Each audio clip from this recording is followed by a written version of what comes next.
Man, this train's taking ages.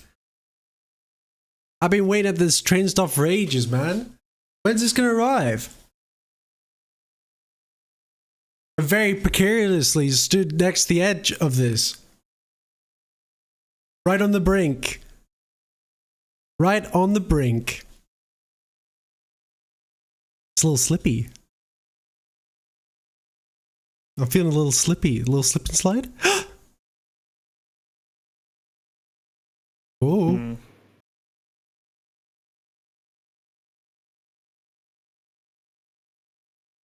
Okay, a little run up. And yeah! Whoa! Whoa! Whoa! Whoa! Cool flip.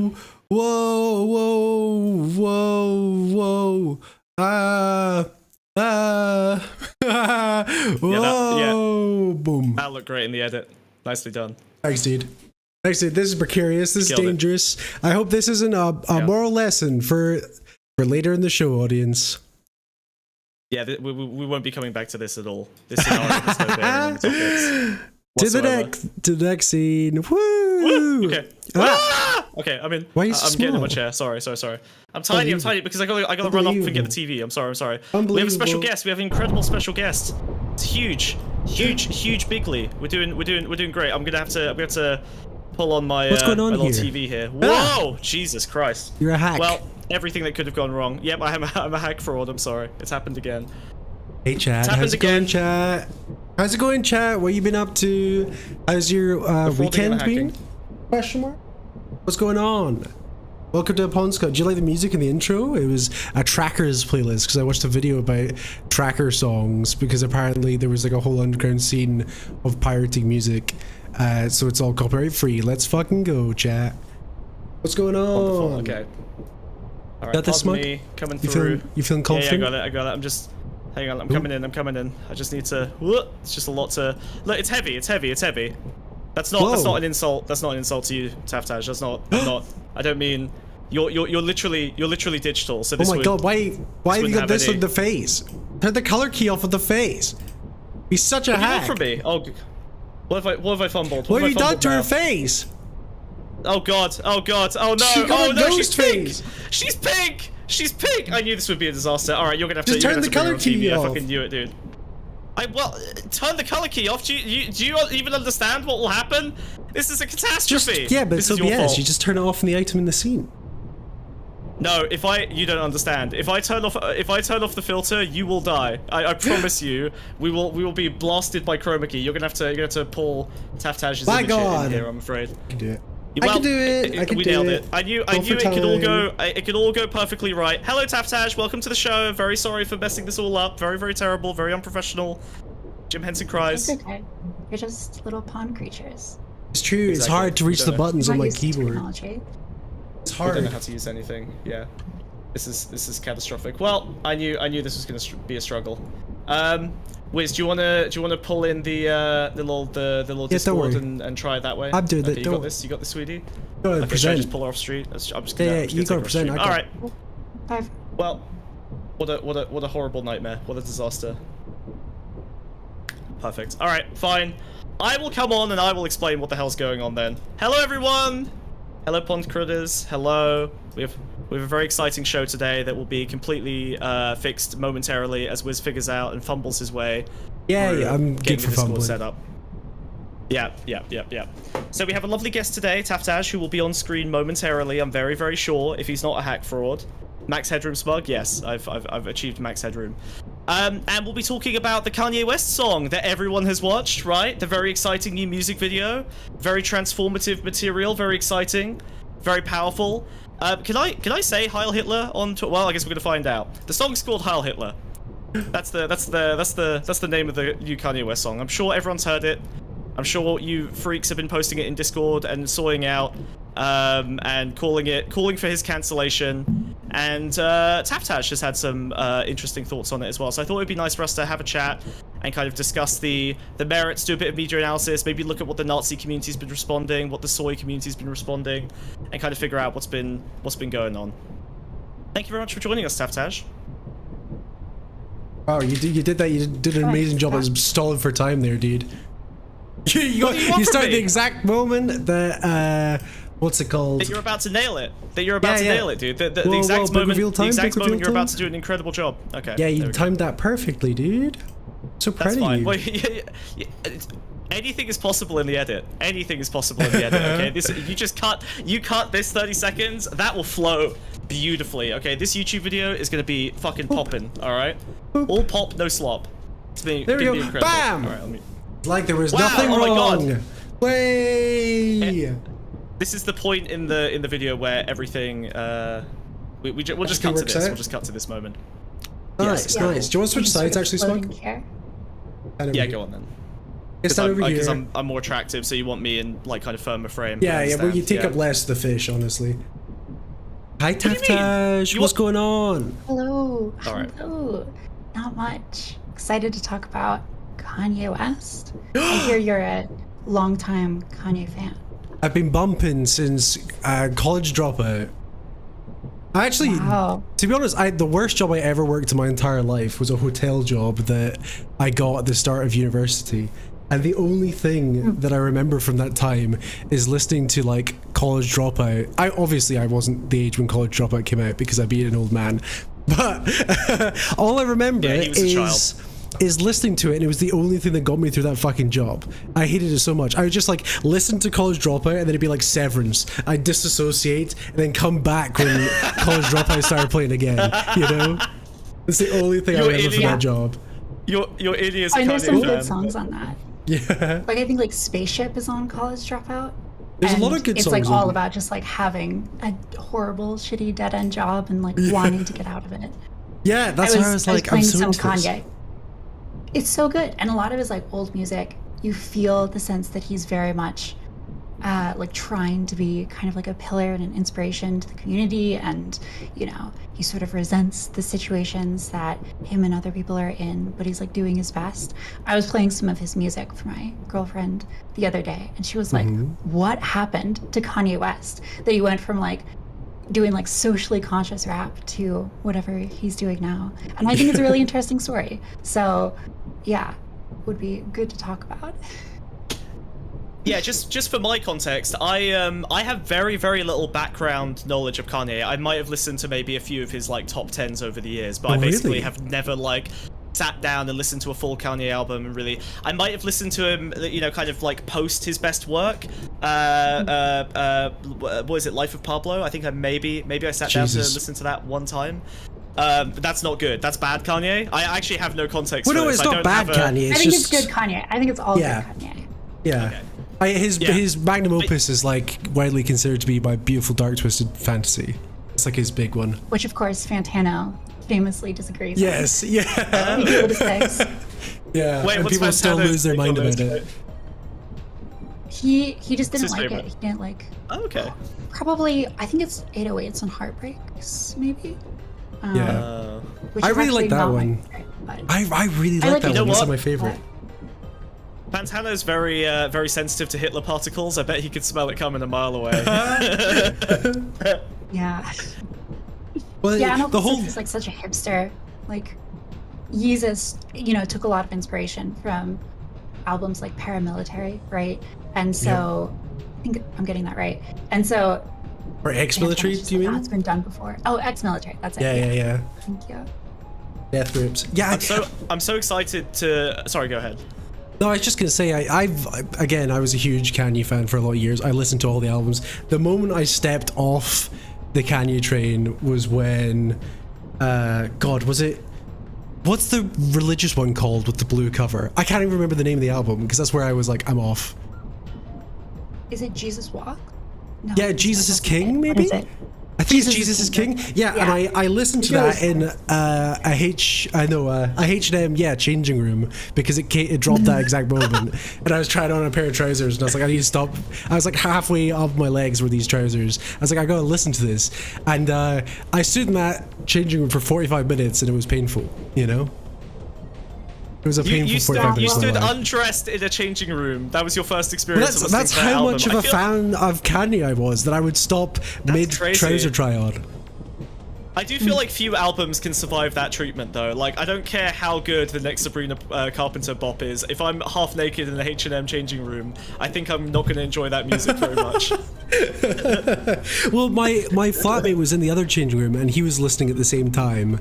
And we both stepped out of the changing room once we finished listening. Yeah, independently in the H&M changing rooms or whatever. We both stepped out around the same time, and we're like, that was fucking terrible.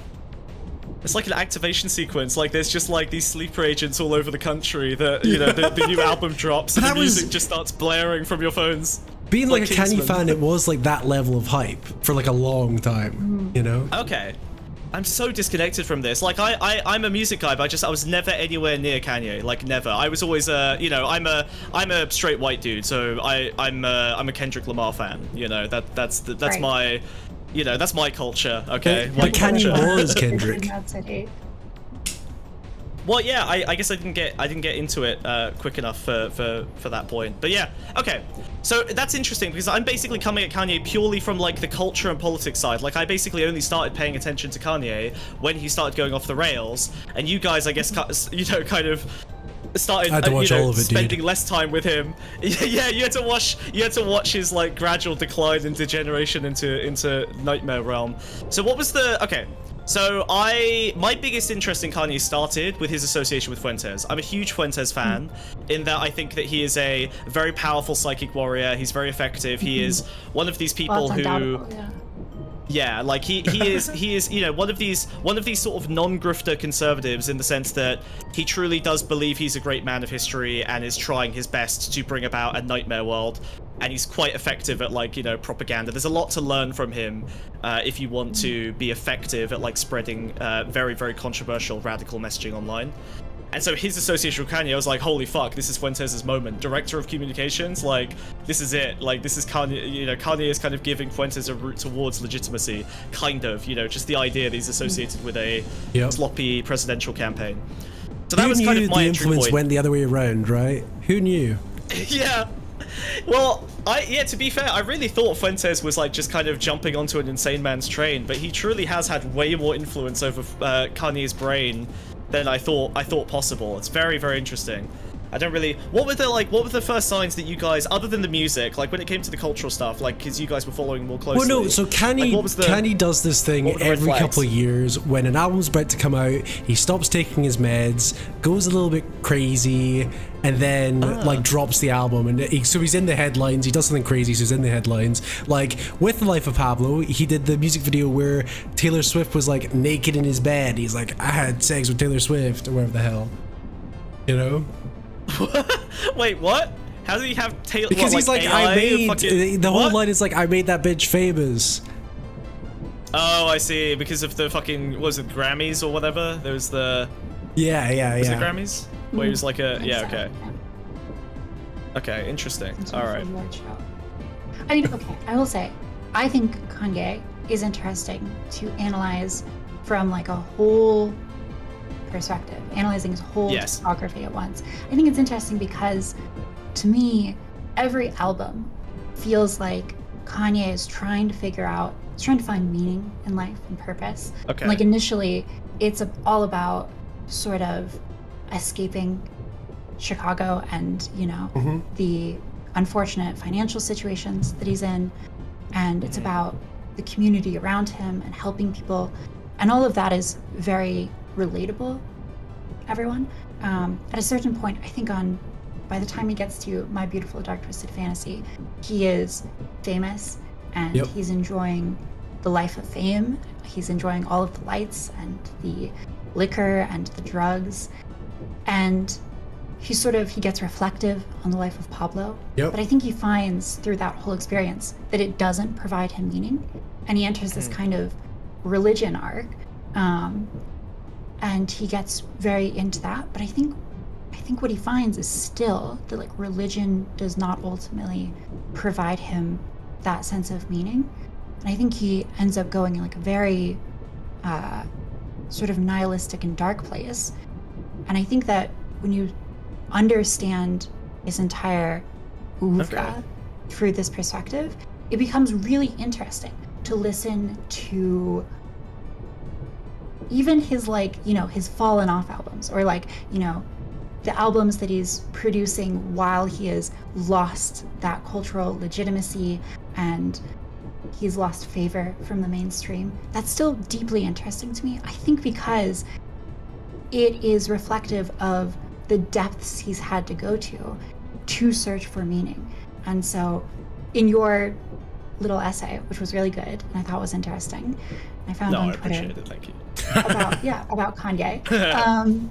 I saw, I think, an understanding of that, about how he's like sort of reacting to Hitler as a cultural egregore or some sort of like representation of something, and he is rejecting that. He's Sorry, for Wiz, egregore is like a dinosaur, but it's in your mind. Wow. Yeah, exactly. I thought it was the like donkey dinosaur from Winnie the Pooh. It's like a dragon. Like a dragon is like an egregore for like danger or predation. Yeah. It's a sort of like cultural unconscious symbol. Yeah. Yeah, like Frankenstein's assistant. Yeah. Well, Frankenstein's assistant was the monster. Yeah. Because what were you saying? Because he was naturally disabled? What? He had a hunchback. He had a little hunchback. Oh, you're right. His name Igor. was Oh, Igor. okay, right. Igor. There you go. Yeah, That nice. was clever, yeah. I missed it. Very good. Yeah. That was too clever for It's anyone fine. I'll to just be enjoy. quiet. Well I'll done, just bud. be quiet. I'll just be quiet. You're just like Kanye. You're too smart for anyone to actually appreciate you. There you go. You did it. You're right back around. Can I just ask, before we move on to the actual substance of the essay? I'm curious. Like, when it came to the Christian arc, is there anything explicit about his relation to religion that seemed to be the point of disconnection for him? Like, what seemed to be the thing that he wasn't able to like get through religion that he lacked? Well, I think he wanted change, because he was always a religious guy. There's always been religious elements throughout all of his songs. Like, his big hit on his first album was Jesus Walks, It's all about, like, the idea that, like, through everything that's happened to him, Jesus sort of walks with him, So he's always had, and Life of Pablo, super religious, But I don't know if it, because he joined a new church, or he started his, like, mega church or whatever, and then with his Jesus is King album, he suddenly didn't swear on it and stuff like that, and he basically did like a full 180 on his lifestyle, like he went almost puritanical. Well, with he basically, it, he started doing religion as a drug instead of drugs, I guess. Like, it's Kind just of, like yeah, it's a yeah. reaction to the sort of post-drug fuel binge, which I guess is a fairly common pattern people go through, right? Like, you try one extreme, it doesn't work out. You try the other extreme, it doesn't work out. And then I guess he somehow managed to continue past that extreme and find a new extremity on the end of Christianity. Yeah, well, it's so interesting because I think there's a way in which you can rebel against liberalism or like the system in a sort of naive way, which is very common for teenagers, which is to become like a Nazi. Because your teachers growing up, they will tell you like Hitler is, the kind of cultural archetype of a bad guy. He represents everything that we are not. He is the antithesis to all of our good liberal values. And so if you're a teenager and you want to rebel against liberalism, a naive way to do that is to become a Nazi, to embrace Hitler. I think what is so, vulgar about that choice, though, for me, is that ultimately you are still existing within your enemy's frame. So, like, you are still existing within the paradigm that the liberal system is giving you. You're just existing at one end of it, but you haven't really escaped it.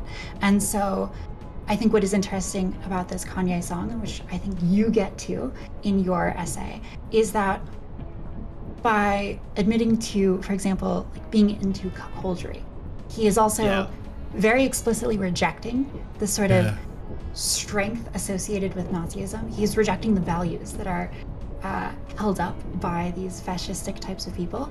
And so I think he does manage to, in some way, get out of the paradigm, right? Like, he is a black Nazi cuck. That is not something which fits into Nazism in any conceivable way. So I think that he's like using Nazism, but he's by like no reasonable definition properly a Nazi. Well, yes. I would. The only thing I'd push back on. This.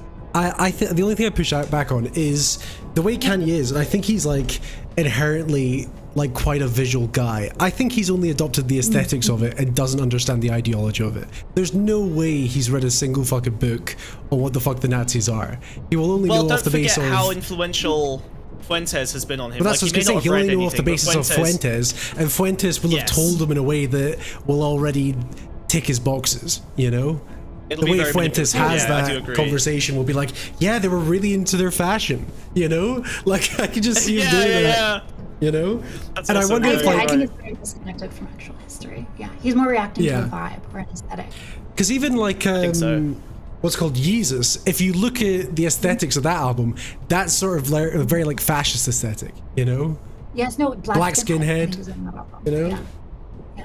So he's not exactly new to this kind of experimentation, and also to some extent, like, this is not a new thing for artists. Like David Bowie, you know, praised Hitler at one point.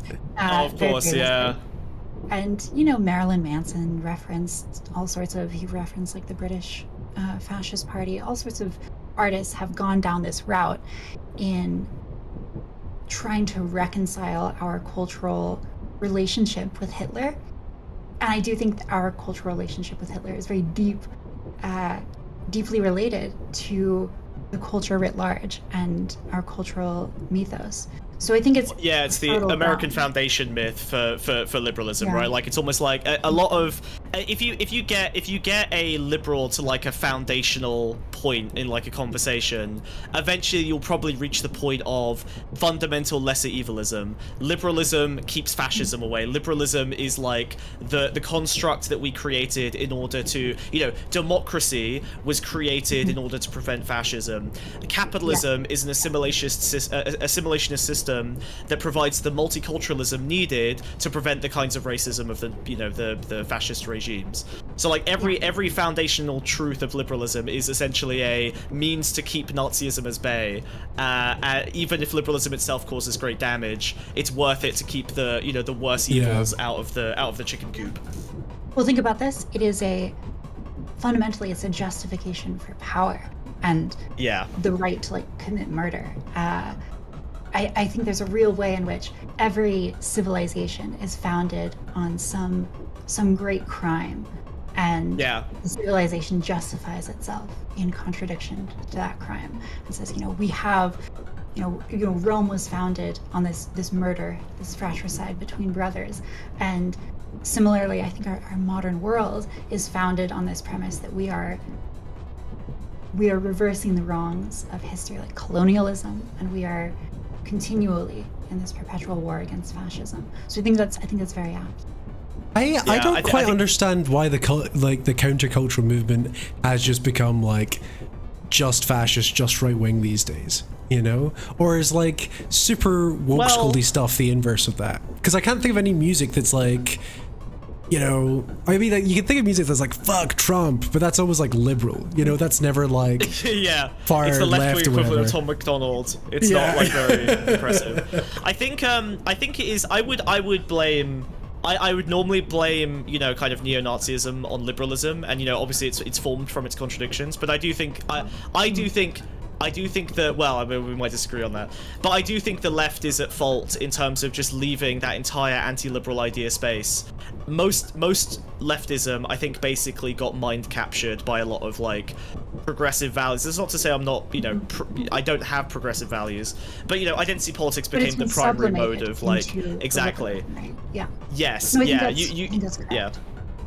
Well, so okay. I think it's just last night. I was listening to Rage Against the Machine, and oh yeah. So good. It's so good. And I had thought that just, you know, it's full of so much energy, and it's like deeply, you know, militant, at least on the surface. But at the same time, like Rage Against the Machine is something that is like totally socially acceptable to like. Yeah. This thing that it's talking about, like burning things down and, you know, fighting and like putting bullets through the skulls of cops. Totally normal to listen to. There's nothing transgressive about it. Yeah, it's not transgressive because it's been sublimated into the culture. Yeah. Yeah, there's a lot of stuff like that, you know? Like fuck the police and all that, you know? Mm-hmm. Yeah, no. Absolutely. That's like the base message of like a lot of rap music. Mm-hmm. Yeah. I think it's I think it's interesting that when you're looking at one thing I related it to was the story of OJ, right? Kind of Jay-Z's sort of discussion of, you know, building, essentially relating to race and capitalism, right? Like the idea of like building yourself up to the position of an OJ and still being black and regarded as black, and the only means of freedom is to essentially acquire capital. And I in re-listening to it, I realized there is a line in it that literally says, "You ever wonder why Jewish people own all the property in America? This is how they did it." And he like kind of gives you like a little guide, but for his perspective, it is basically relating to capital as, yeah, like you should emulate the Jews. You should, you know, the Jews as a stand-in for capitalism, liberalism, right? You should emulate this. This is, yeah, exactly. This is literally the promise of capital. And I feel like Kanye's relation to that is that he got big and it didn't provide him the meaning he needed. You know, Jay-Z is one of like, you know, a dozen black billionaires that there's another Jay-Z line anywhere. off what's it called, Watch the Throne, where he goes, "I'm not a businessman, I'm a businessman."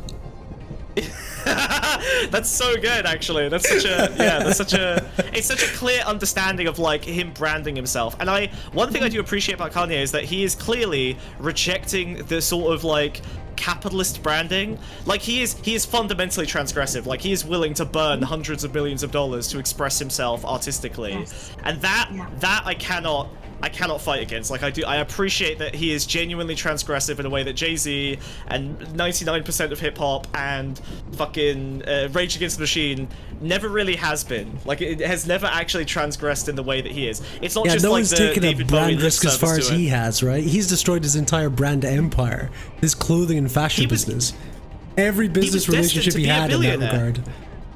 Right, like he literally had like a hundreds of billions dollar worth of deal with Nike, and they abandoned him over his expression. Like he literally would have been a billionaire by now, guaranteed, and he dismissed it. He got rid of it. He like deliberately did not follow the path of a Jay-Z. So I do think that rejection is interesting. Like his drive is non-capitalist, which I do appreciate. It's just unfortunate that the only kind of libidinal reserve of energy available to non-capitalists is fascism in the current day and age, because the left just has nothing to offer them, as far as I can see. There's no cool factor. I have been, you know, in terms of like I wouldn't call it an intellectual project, but my general vibe has been trying to find ways to recapture the like the reactionary libidinal kind of rightness of the right wing, right? So like when they're reacting to something like immigration as a signifier of globalization, or reacting to the Jews as like a signifier of capitalism, like I think trying to recapture those signifiers is really, really important, and accepting the fact that they don't live in a shared empirical reality with us, and so it is worth us essentially operating within their frame to the extent that it moves the needle and kind of pushes them towards more valuable positions that yield better outcomes for the left. So I can give an example. The example I often come to is anti-vax, right? Only by virtue of happenstance is it true that Big Pharma did not push a vaccine that was dangerous. You know, the polio vaccine did kill, you know, tens of thousands of people to save millions. Big Pharma has been caught in, you know, scandals of monopolistic practices that hurt people before. And so it's really not that deviant a reality to suggest that a vaccine could have hurt people in the way that the right wing thinks that it has. So rather than attempting to like change their relation to reality, because I basically accept that is irreversible, that social media and atomization has essentially made reality collapse, something that cannot be reversed on any kind of a short-term timescale. I would rather use that anti-vax sentiment and redirect it towards more useful practices like demonopolizing Big Pharma, you know, breaking up essentially building in antitrust, reinforcing things like the stuff that Lina Khan was doing. Basically what Trump's doing now, I'd basically rather right? redirect. Kind of, yeah. I mean, like, you know, Trump is to some extent like reinforcing that with his own policies. I'm sure it's going to be incompetently and MAGA communism is real, dude. It's all coming true. But it is real. Yeah. Well, this is the thing. You know, you see someone like Steve Bannon hanging out with Lina Khan, right? Like, there is an anti-oligarchical populist streak in the right wing that can be leveraged, and is only there by virtue of the fact that it isn't represented anywhere else in politics effectively enough. There is, AOC is nowhere near as left-wing as the options you have for genuine representation on the right wing via someone like a Steve Bannon or a Richard Spencer or even an Elon Musk, right? You've got every kind of representation of anti-liberalism, whether it's techno-feudalism all the way down to right-wing populist, fascist social values alongside leftist economic values. Like, there's so many options to kind of join a representative of your belief structure on the right that it just isn't mirrored effectively in leftist politics at the moment. That's an interesting analysis. I do think the left wing had a moment where they were totally culturally and politically dominant, and also intellectually.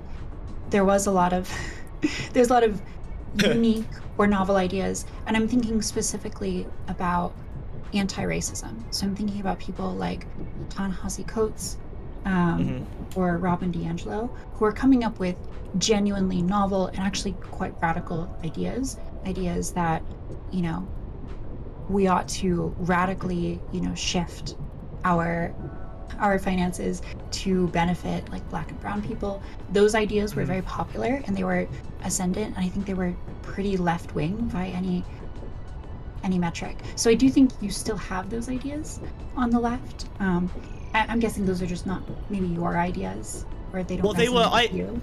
I agree with those principles, and they do resonate with me, but I can't help but think back to the Hillary Clinton attack on Bernie Sanders, right? She literally explicitly said, if we were to break up the banks tomorrow, would that solve racism? Would that solve sexism? She used it as like an anti-class point of rhetoric to reinforce the current structure and basically, push down Bernie Sanders for having a class-first approach rather than an id-pol-first approach. But the problem is that identity politics is super compatible with capitalism. It is not transgressive in the way that class politics is. Class politics is a direct attack on capitalism.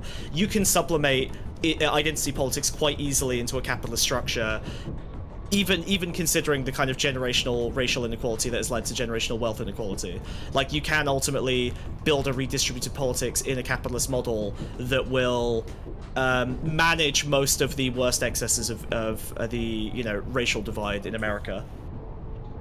Interesting. I'm not fully sure I agree. I do think there's a way in which racial politics are more viable in like a capitalist economy than class politics. But I think the reasoning that seems more plausible for me for why that is that our capitalist economy is very good at distributing resources to intelligent, ambitious people.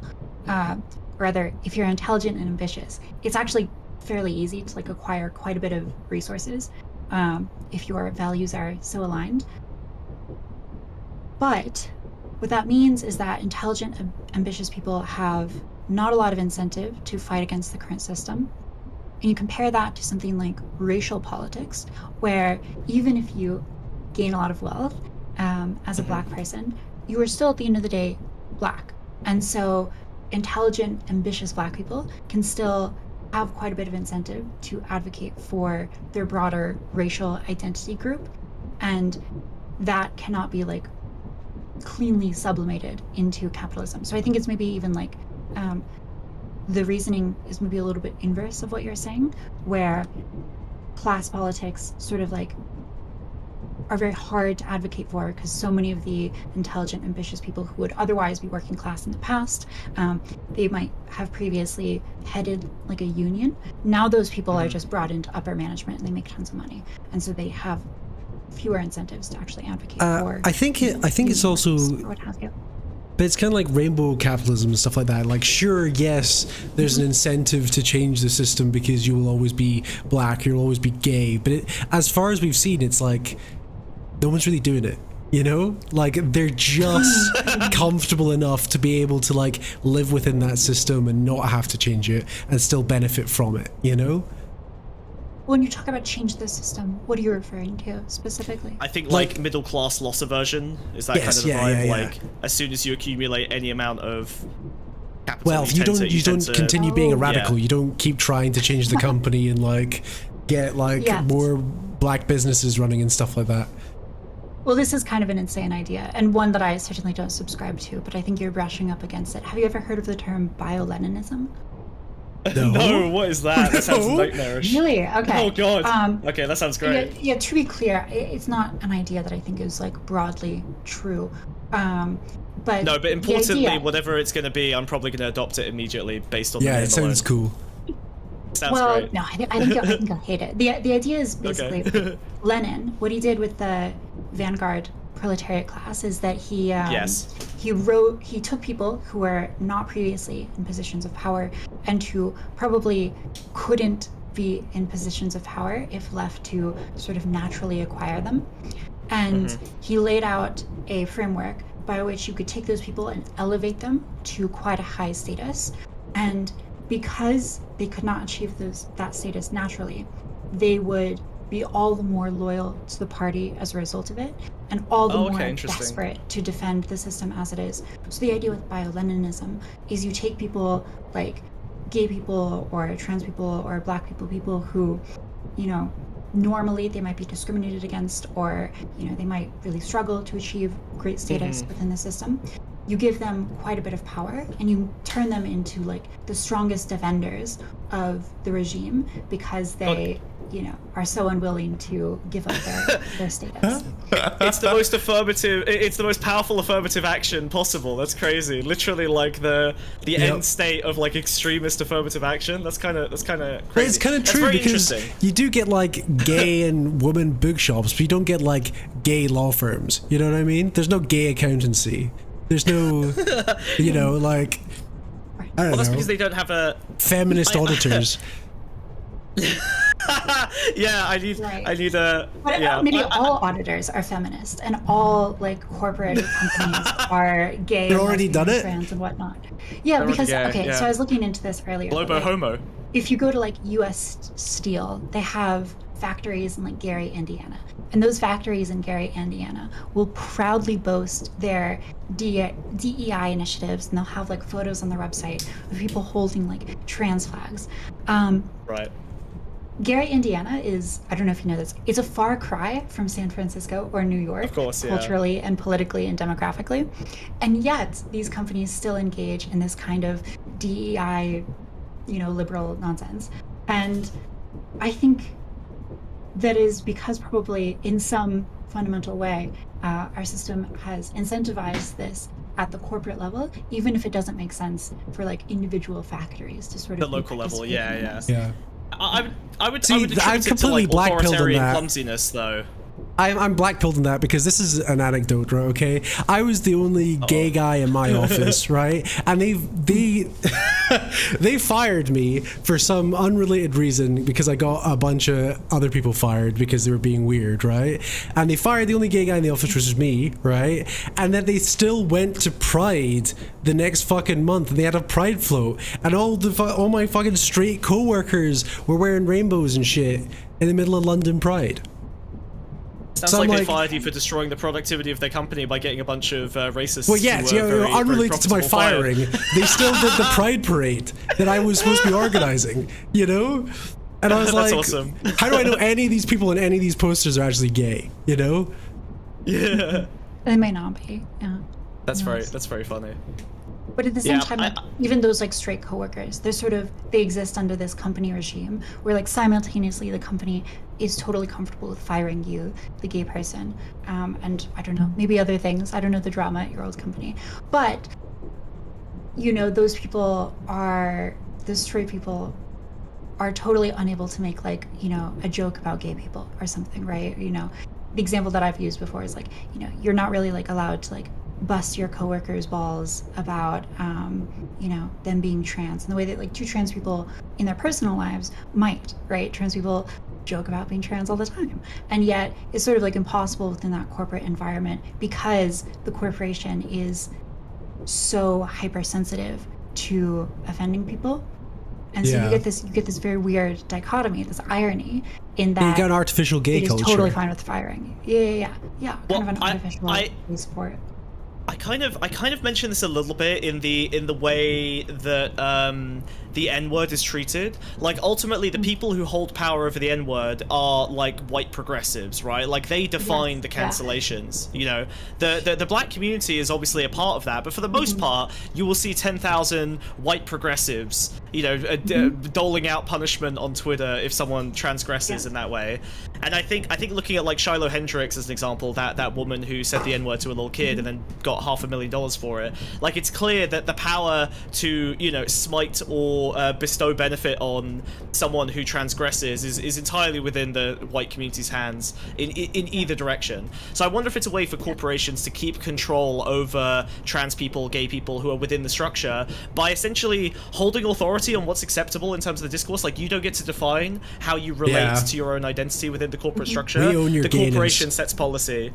Yeah, they literally own your gayness. But again, it's they control the reaction is not to exactly setting the policy. It's really like lawyers that are setting the policy through civil rights law and precedent. There's a great example of what you're talking about, like using the N-word from a factory. I think it was a Tesla factory in Texas, where there's a discrimination lawsuit between, I think I'm familiar with this, Hispanic and black employees who had been, like, you know, kind of jokingly calling each other slurs, and at some point it escalated, and there was, you know, it got ruled on ultimately as a form of discrimination. And it's sort of like, it can strike us as odd in some way, because I've been in friend groups with guys, or at the very least I've like seen them interacting with each other, and they're just like, they're saying the most ridiculous racially discriminatory things to each other, and they're all laughing about it. Like, some no idea what you're talking about. I would never. Yeah, of course, never. But some people, like, they get along, and this is just how they sort of are friendly with each other, and maybe that's not how I would be friendly with someone. But some people are, and at the end of the day, it doesn't really matter if they think it's okay or they're enjoying it. What matters is like what the lawyers think. And the lawyers have decided that, like, across the country and across all corporations, we're going to mandate like a single standard, and that standard is going to fit some places really well. It's probably going to fit places in San Francisco or New York really well, and it might not fit for people who are like in rural Texas, and they're just like a bunch of working class guys who, you know, I saw a statistic earlier today, 19% of black Americans think that Hitler had some good ideas, and it's something like 11% for white people. So, like, you know, people just have I saw that. wildly That's great. standards. Reminds me of the TikTok of Osama bin Laden quotes. Oh There's a poet dialogue. that was. It's so funny that that's happened in two directions, right? Like the Hitler translations have been going viral on Twitter, and the Saddam Hussein translations went viral on like TikTok with the leftist community.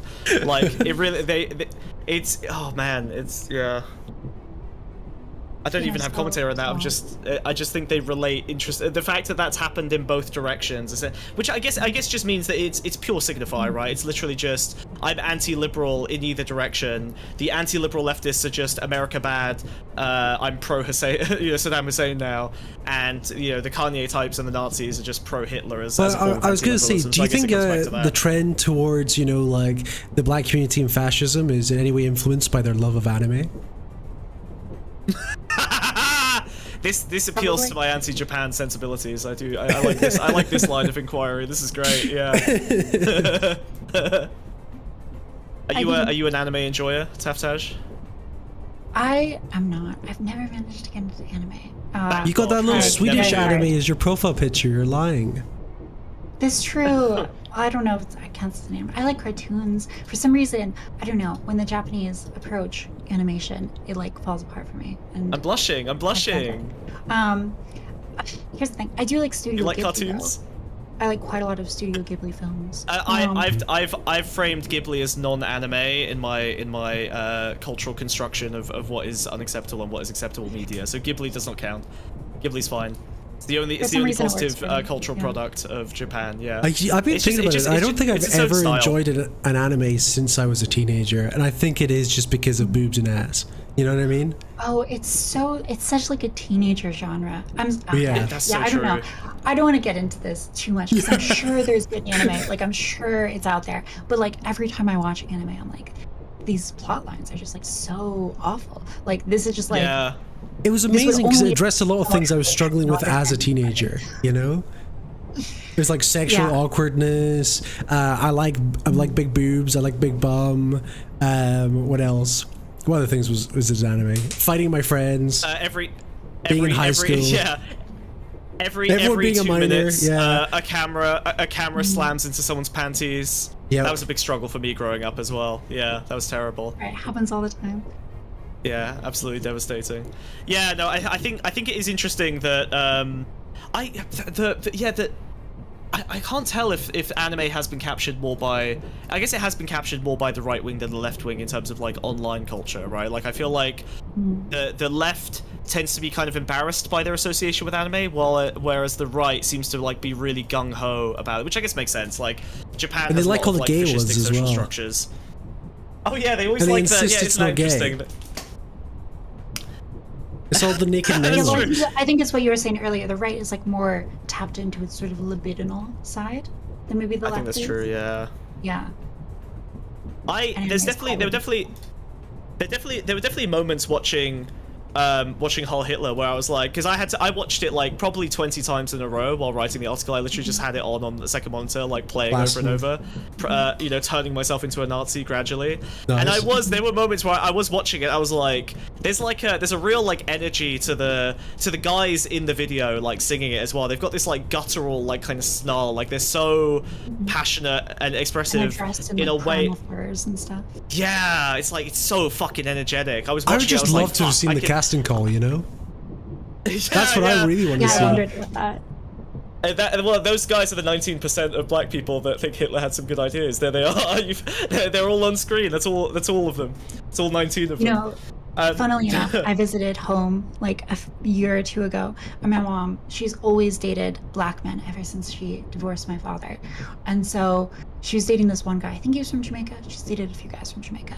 And on like the night that I arrived back in town, we had dinner, we get home, and he starts talking about how Hitler had some good ideas and how like Black Lives Matter is like run by communist like dykes and stuff. So like yeah, there's this real element in the black community of people who just like, for like totally baffling reasons, are super into Hitler. I think from what I've seen, like it's, you know, the gender gap in minority communities is expanding rapidly between like, you know, particularly in like the black community, right? Black men and black women.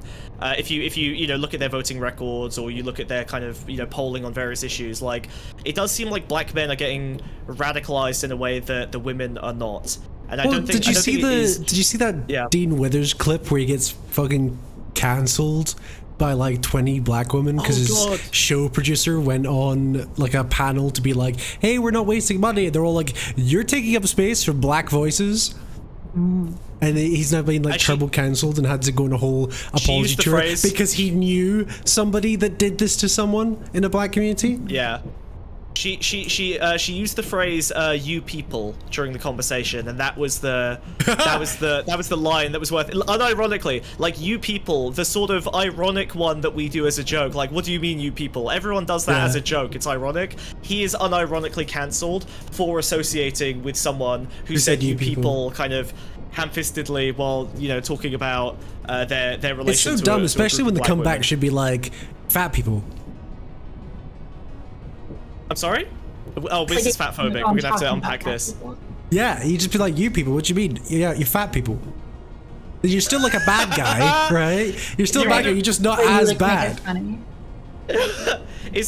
I feel like hating fat people is worse than hating black people in American culture. You'd rather be a fat phobic than a racist.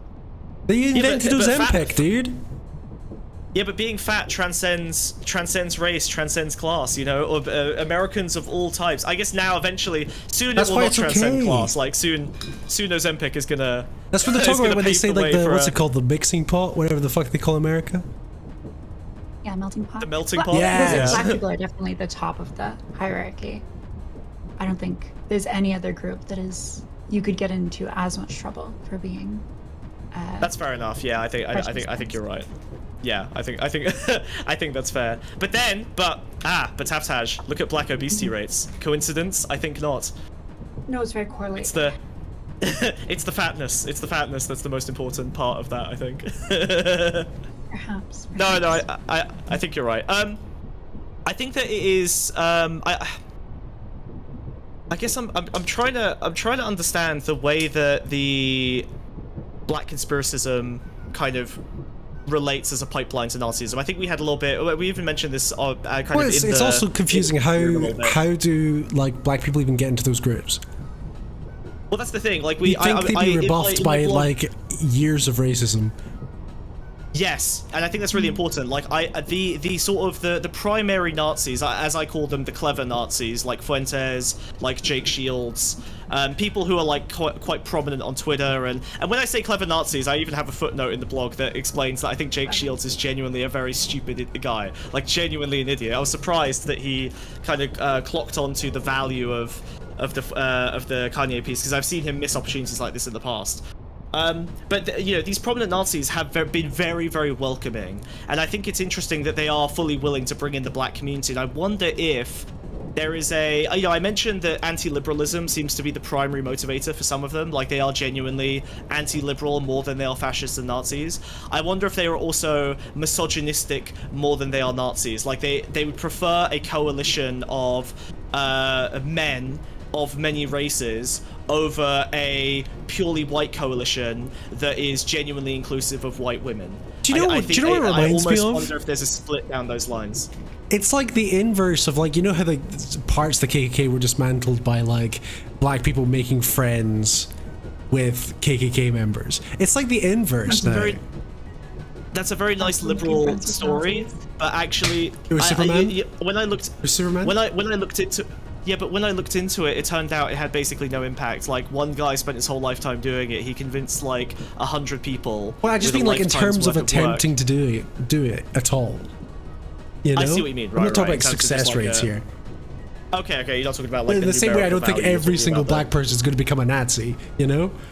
Oh, so that's where we disagree. I think it's inevitable. I think every black man is going to become a Nazi. I think that's where the capture is. Like, the Latin community and the black community, like, well, at least they'll uncomplicate prison down gender lines.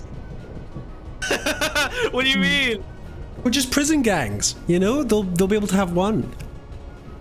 Oh, I see. Right, they won't have to have the white supremacist prison gang. They'll be part of one Nazi gang. That'd be sweet. That'd be nice. Like the black Nazi gang or in the white Nazi gang. Right. Yeah. You'll just be playing chess. Finally, right. we'll achieve like real those communist multiculturalism. Like Communist Party you can vote for, or Communist Party that you can vote for. Yeah, but one of them's secretly fascist, and you're coin flipping which one. And it's the black one, yeah. Yeah, true. Yeah. Well, okay, you referenced Osama bin Laden earlier, and people sort of like digging up. One of my guys, yeah. His like beliefs on TikTok. I think it's interesting because Osama bin Laden, also wealthy guy. I think he was a multi-millionaire, like heir to his father's fortune.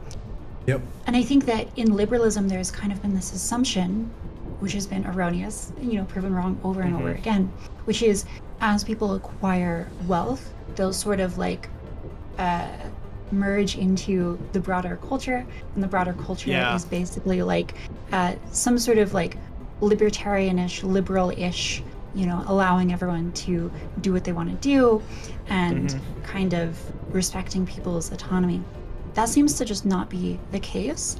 And I think there's a deep way in which all those old liberal thinkers, like Locke, they sort of, or Rousseau, they left an X, a sort of undefined variable in the space of human nature. When it came to the question of human nature, they sort of said, well, we're not going to touch that. We're going to let people just sort of do what they want in the laissez-faire system, and it'll work out. And I think that when we look at black Nazis and we sort of say, oh, this is super bizarre, I don't understand why this is the case, I think that we are getting to that mysterious X variable, that human nature. And for someone like Kanye West, who has struggled very deeply with finding meaning in life, I think ultimately his source of meaning exists outside of liberalism, maybe to a lesser extent than someone like Osama bin Laden's, whose source of meaning exists radically outside of liberalism. But I think that people who come from basically Anglo heritage or Northern European heritage, basically or Celtic heritage that relates to the kind of people who created liberalism and wrote about liberalism, those people tend to have belief systems, sources of meaning, which are kind of fundamentally liberal, and they're kind of fundamentally universalist and laissez-faire. And when those people are, given money and whatnot, they're taken out of the state of nature, and they don't have to exist in this like pure state of competition and fighting for survival. Those people sort of start acting pretty liberal. But I think that's probably not the case for most people. I think most people in the world have value systems which are fundamental to their nature, and those value systems exist outside of liberalism. So someone like Kanye West or Osama bin Laden, they're running up against a very deep problem, which is the problem of human nature, and not exactly fitting into the values which society has imposed on them. So I'm not super surprised that Black and Hispanic people are more likely to be liberal. See, I think there's I'll be broadly I think I disagree. I think there are elements of that are correct in a descriptive sense, but from my perspective, maybe we're kind of referring to the same thing in different frameworks. But I might look at like the the non-Anglo members of society kind of running up against liberalism in that way more as a kind of an averaging outcome of those groups being, I guess, not provided the promise of liberalism. In other words, like because of pre-existing structures of racism, pre-existing structures of gender relation, I think that what you end up with is people just have an understanding of capitalism that doesn't end, or liberalism rather, that doesn't end up gelling with their experience. So an example might be gender relations, right? Like women realizing that they have to perform extensive invisible labor, that they have to offer a lot of uncompensated work in terms of child rearing in order to keep the structure of productive capitalism operating. This is not something that men necessarily are forced to contend with, but most women will at some point in their life get frustrated with the amount of labor that they are engaged in, and that leads them to conclusions that make them brush up against liberalism, because liberalism kind of masks those areas of labor. It's not really incorporated into the primary system. It is kind of suppressed and just sort of assumed without really being given the same kind of structures of respect and value. So I think that would be where we differ on that, is that. Well, the examples that I'm bringing up, Osama bin Laden, Kanye West, these are people who have succeeded under liberalism. So they have become very wealthy, and still fundamentally, even given wealth and access to like the best that liberalism can provide, they still go against it. So I think what you're saying, I don't know, it might have some merit, like around like people in general, but I think it's important to talk about the people who have succeeded and how they achieve against liberalism still, because at that point it seems like the issue is not really that they as a class, or as someone who's part of a class, have some sort of fundamental disadvantage. They really have succeeded, and they're still running into these issues. So this is the thing. I think they've won. There's very quickly, they've won the game. There's a counter argument. Sure. Osama bin Laden was found with anime on his hard drives. That's true. So fundamentally, he is ontologically evil. That is unfortunate. That's the connection. That's the real link. That makes sense. There you go. That's the that's the way to sweep it back around. I will say, I think that it's interesting that we end up in a we're appealing to similar things, but I think the one fundamental disagreement we have there is that winning the game of liberalism is distinct from success, right? Like you see plenty of billionaires that are miserably unhappy, and I think area where Hispanics and Black people might be more aware of that that failure, that pain, particularly in Kanye, is the idea of like the loss of community, and I think that's represented quite clearly in his song, right? Like all my N-words are Nazis. Like he is literally creating this like community of people that He's talking about family, right, in the song. Yeah. Not have access to his family. It's kind of beautiful, right? There's I genuinely like I appreciate that line for its sort of like it's powerful. You know, we are forced together by the structure of the thing we're in. Like you're with me if you're against that. We are you know, it's a pressure cooker, and we're being bound together by this external force we oppose. So I think the reason that you end up in that situation is because you know, the black community and the Hispanic community by virtue of necessity have probably been, you know, had been bound by community a little bit more strongly. Like they tend to have better relationships within their communities than, you know, the Anglo, more like individualistic, the sort of longer form liberal ideology enjoyers over the last, you know, 100, 200 years have really, you know, been prone to. So I think they recognize that aspect and need that in a way that I think, you know, everyone needs community. I think that's kind of the primary goal, is to find something you're good at, do it to the best of your ability, and relate it to a community. That is, for me, the meaning of like life, right? Or at least the meaning of self-actualization. And so I think that's what Kanye is struggling with, is that he's trying to find community, but he's constantly misunderstood by the culture that should respect art, is constantly confusing his signifiers for his beliefs in a way that makes them misunderstand him. You know, people see my Twitter, but they don't know how much do you think it's like a bridge of like commonality, because he was such a massive superstar for so long. Do you think he's just like found his people finally? Like he's found like a niche topic they can actually like discuss with an in-group on equal terms? I think probably not. I think he's still probably going to be unsatisfied with this. But I think he's seeking catharsis in that song. Yeah. He's seeking people who just like feel totally betrayed or like they don't fit in. And so, you know, he might get that as well from people who like recognize that pain within him.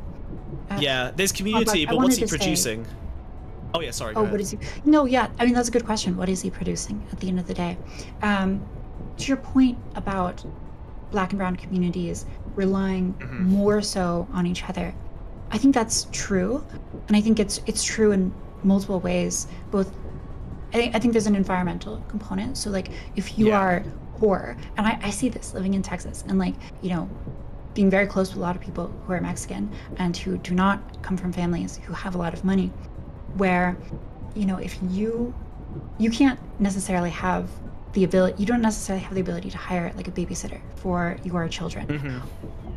And so you have to rely on your parents and grandparents.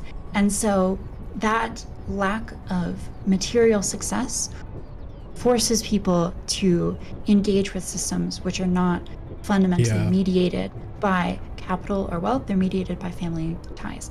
And so I think there's that environmental aspect. I also think that there's a genetic aspect. So you can look at twin studies of the heritability of politics, and it seems like there's a pretty big component of political views which is genetic in nature.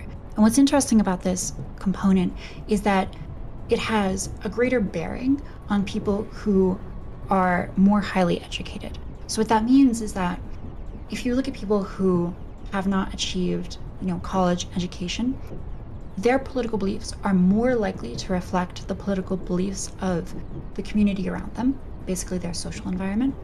And if you look at people who are highly educated, their political beliefs are more likely to be correlated with their genetics. So when you look at like twins who are reared apart, you look at their educational achievement and their politics.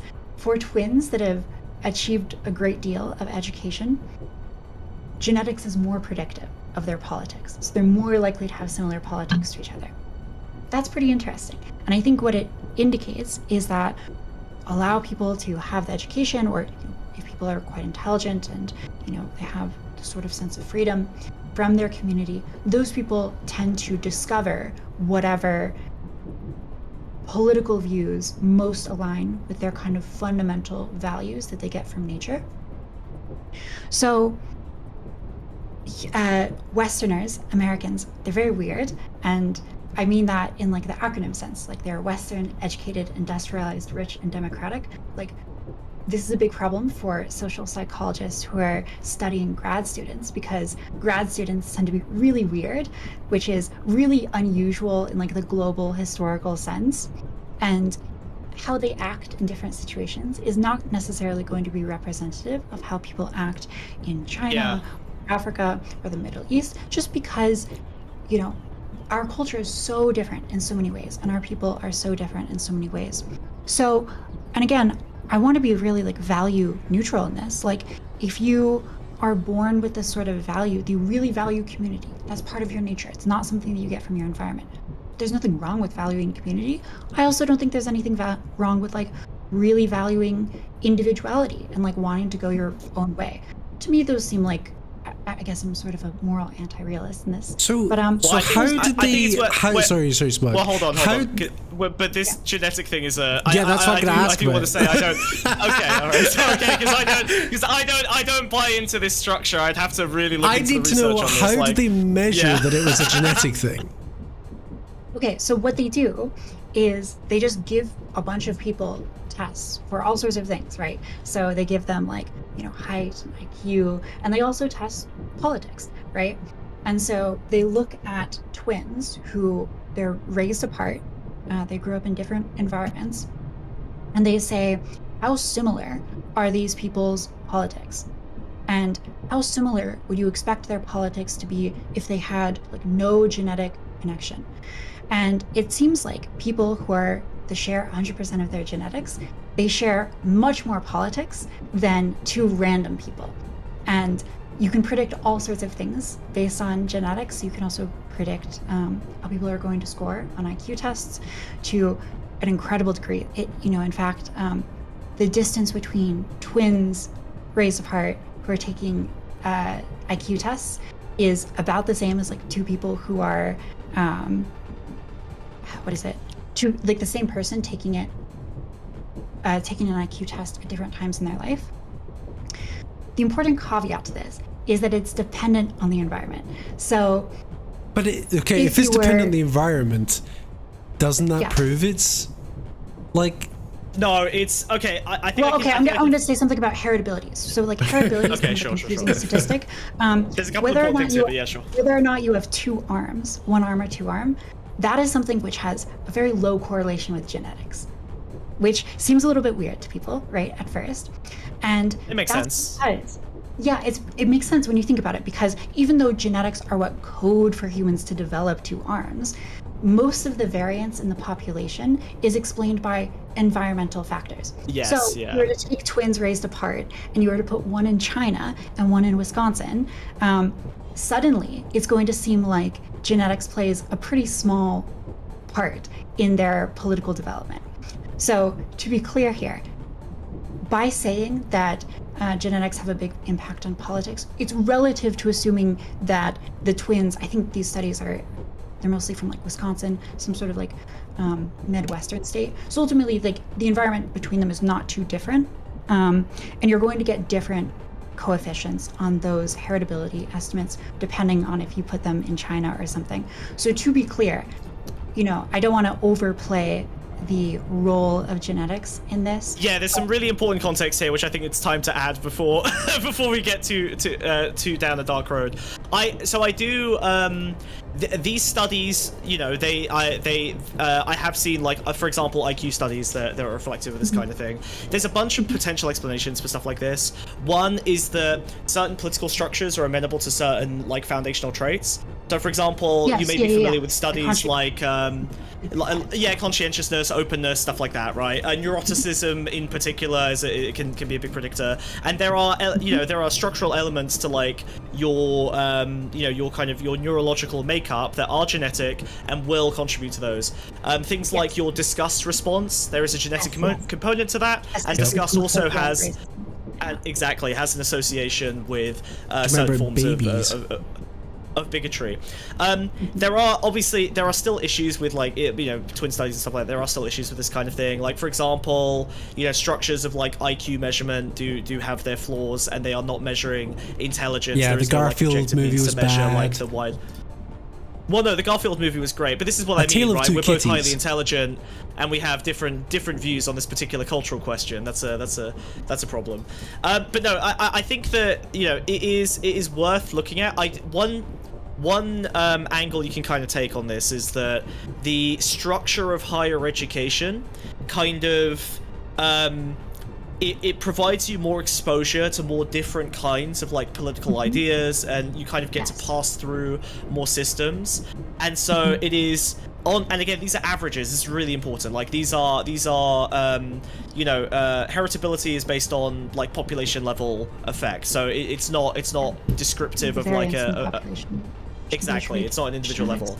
But if we were to imagine taking a population of 1,000 people and into two sets of 500 by 500 twins, you could imagine that if each of those groups were exposed to every political ideology, then the heritable traits would have an influence on which of those, let's say, 10 political ideologies they each encounter, they are biased towards kind of feeling a stronger affinity for. So it's like a multiple layer level of like population level effects that stack up together to bias you towards a particular politic. Now, to be honest, with studies like this, these are very low double-digit percentage. Like these are not massive changes in terms of like the actual political affiliation you are likely to have, outside of basic structures like left or right. If you're gonna break things down to like very, very simple structures, then yes, because those categories are broader.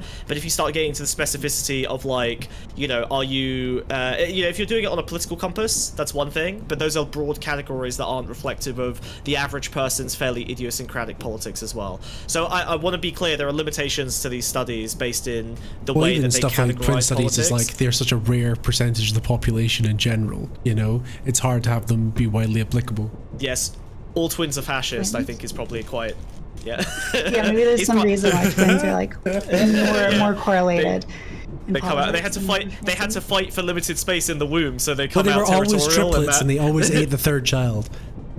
Oh, there you go. Yeah, they in-group, out-group within the womb. Yeah, well, I think what you're getting at fundamentally is that there's personality traits which are heritable, which of course I think is broadly, most people agree with that, and personality traits have correlation with political views as well. So yeah, like you're talking about disgust or conscientiousness, neuroticism, all of these things are sort of predictive of politics as well. And yeah, it seems like basically like people have different personalities, and different personalities make them more or less aligned to different political views. And so yeah, I think that there's probably a lot of people who are just, for whatever reason, combination of environment and genetics, they're more aligned with liberalism as a political worldview. And yeah, those people, if they get lots of wealth and power within liberalism, they're probably not going to challenge liberalism that much. But if you're the kind of person who, through a combination of environment and genetics, your fundamental values are not aligned with liberalism, it sort of doesn't matter if you accumulate lots of wealth and power within liberalism, you're still going to be sort of chafing against it. Well, I do think there is one. I would like to come out as more fascist than you, because I think we have a difference of opinion on one thing, which is that you, and I think this is a very like libertarian mindset. This idea that like people have this like internal state to I don't know whether you identify as a libertarian, but people have this like internal state that they are actualizing, and the sort of theoretical ideal state for any particular person is to self-actualize that internal state, and that is a very nature-prone system, right? It's basically saying like people have this like interiority that they need to express in order to be the most happy, and I take a slightly more objectivist view in that I think that even though you are predisposed to particular politics, that doesn't necessarily mean that the politics you are predisposed to will make you happy. People have predispositions to alcohol addiction, and that doesn't make you happy. So that's where I would basically I would assert my kind of my values in terms of finding and being, and having the capacity and opportunity to be able to do work that is important to you. That is the interiority, but that work should also be productive and valuable. to a community, and that's where I would assert my own value, that I much favor the community, and I think people are happier in community even if it diminishes some of their individuality and selfhood. I think broadly speaking, people in community, and we see this in terms of like loneliness statistics and even people at the top of hierarchies who are very successful in the liberal system. Sad streamers, yeah, honestly, streamers are fucking depressed. Every streamer that's sad is because they ain't doing this. True. The only reason me and Wiz are not depressed is because we stream together as friends, as buddies, as get off me. Occasional. Come on, come here, buddy. Give me a hug. Give me a hug. Give me a hug. I'm sad now. Back off. I'm sad now. Ah! That's spiky. Yeah. That's spiky. No, she's pushing us together. No. I didn't want to kiss you. I had to. That was terrible. Yeah, I was forced. Okay, I didn't consent to that at all. The broader metastructure forced us into the same territory. It was terrible. I'm a fascist now. So yeah, I think I would like to, you know, I accept that predisposition. I would still like to guide people towards what I believe to be, broadly speaking, values that seem to provide people the most like self-actualized joy, not just hedonism, but jouissance, you know, like a capacity to like expand their horizons and build on it. So that is where we might differ a little bit, because I feel like, you know, the more individualistic model might be one that prioritizes your interiority and like just like the raw expression and your spikiness, right? Like my model essentially shaves off some of your spikiness in order to help you kind of build in with community, whereas others, I ran into this on that blogging site literally the other day, right? Like it's a very small community, it's a few thousand people.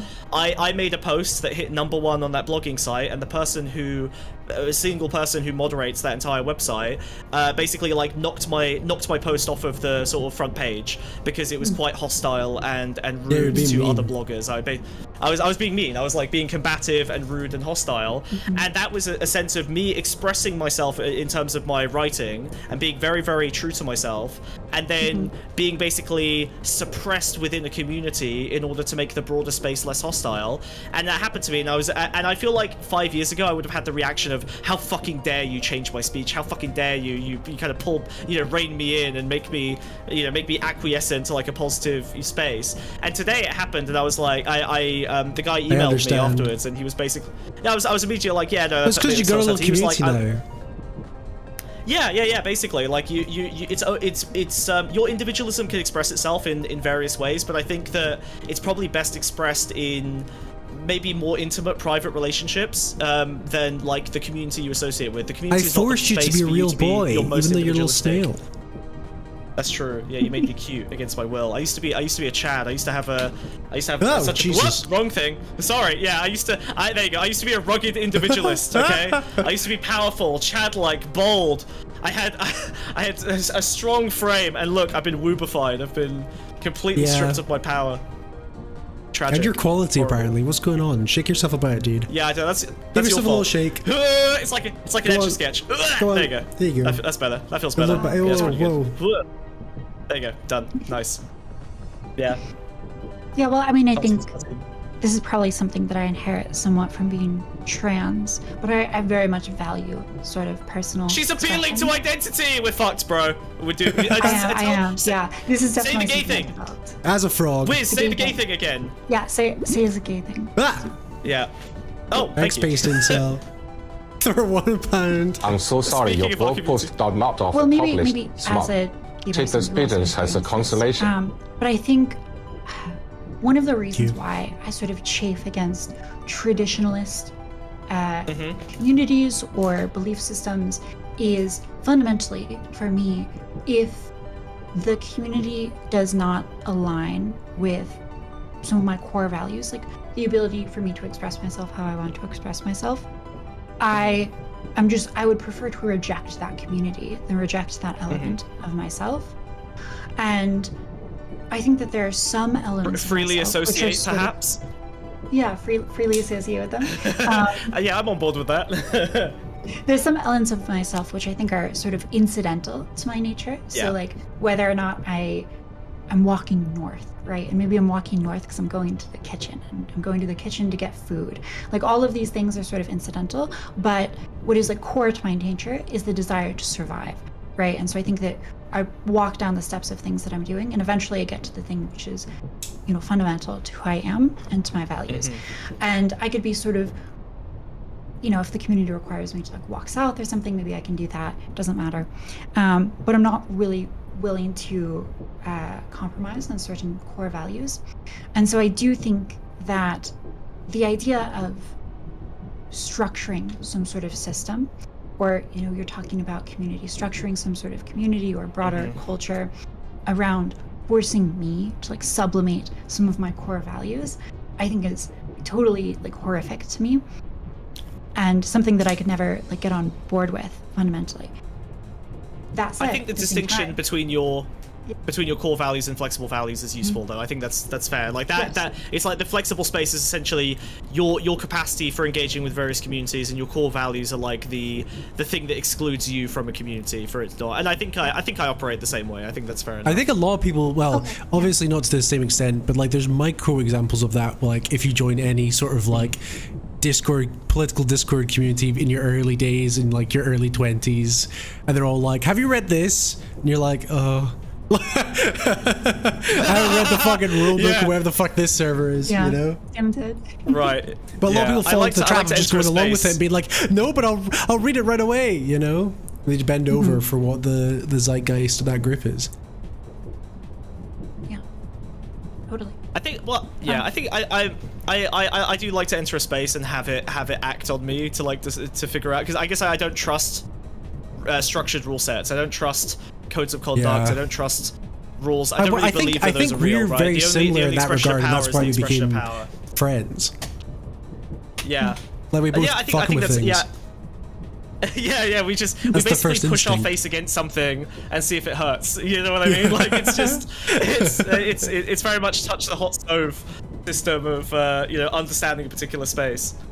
Well, that sounds very prickly, right? It sounds like you tend to be pretty prickly. But I think it's okay to lose the prickles, right? Like that's the thing. It's like that's the flexibility. You know, I am spiky in some ways for sure, but I think broadly speaking, I'm pretty. And you know, this has happened over time as well. But broadly speaking, I'm pretty compatible with most communities. Like well, for me, it's a carrot and stick master plan to manipulate people into loving me. That's true. Yeah, you are deeply broken. Yeah, that's his self-actualization. I'm like, I mean. Here's a carrot. You know. Yeah, like, wow, maybe he likes me. Maybe I can win his affection. Wait, that's what you've been doing to me all this time? No. Fuck. No, baby, not you. No! You're special. Really? Okay. Thank you. I appreciate it. Even though you talk too loud. I love you too. I talk too loud? What do you mean? Nothing. Well, you did it. You just did it again. Wait a minute. Oh God. my mind. I'm ruined. Oh, we got far off of Kanye. No, I think the community element is kind of fundamental to his to his thing. How much we stayed on topic as much as we always do. That's true. You're right. Yeah, I was trying to pretend that we're better at maintaining focus, but actually, no, that we'd have views if that was the case. That's that's true. Yeah, two-thirds of this train is medicated, and I am not in that. I am not in that community. Very good. How are you doing for time, Taftaj? Are you alright to stick around a little bit longer, or do you need to run? I should probably get going pretty soon, so okay. We can That's sort totally of fine. be focused on winding down. Yeah. Kanye conclusion. The Kanye conclusion. Yes. Yeah. What is the Kanye conclusion, Smugbook? What are you taking away from it?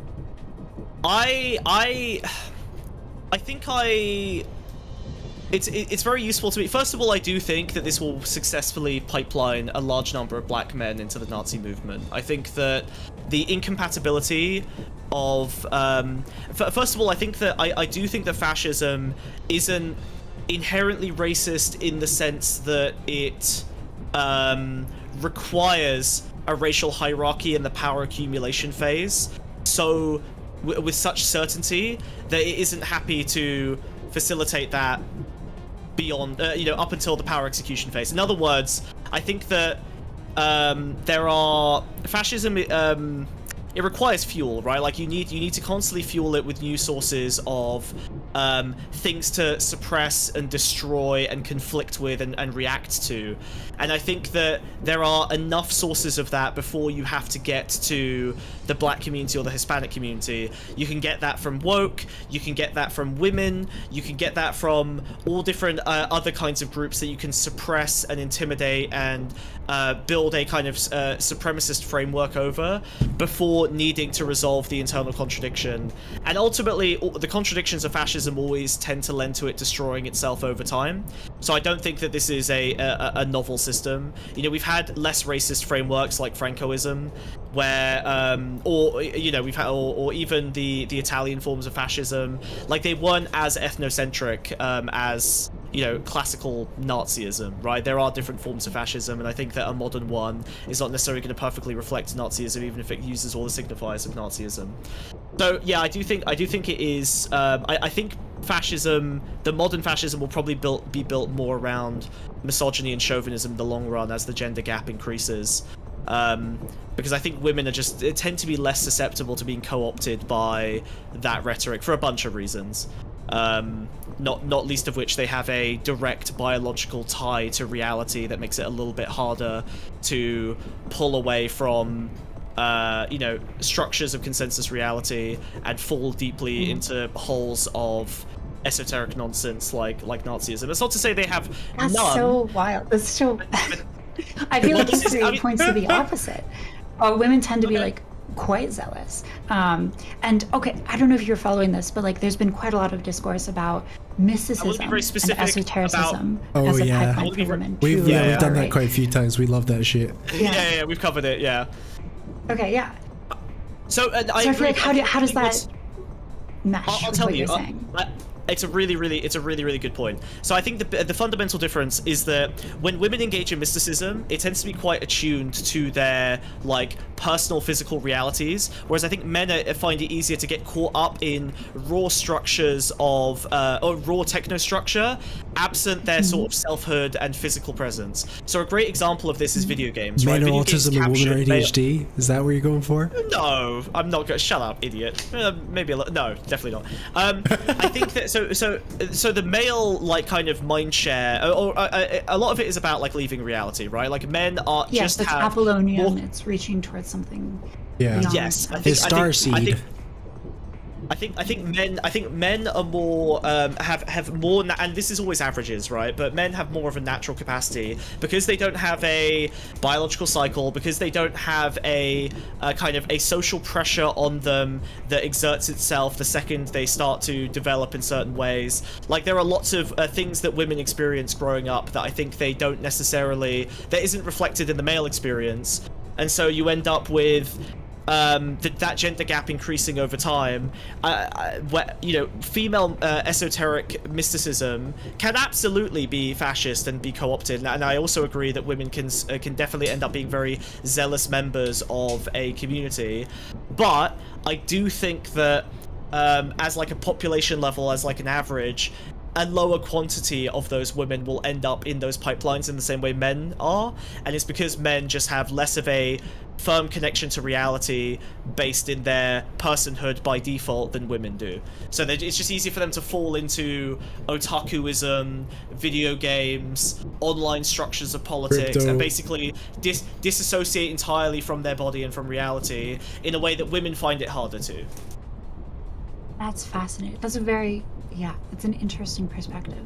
It's very much built on the back of like Simone de Beauvoir's, you know, Second Sex. Like, I was going to say it feels very like Camille Paglia is what I'm. He says lots of things like this. Yeah.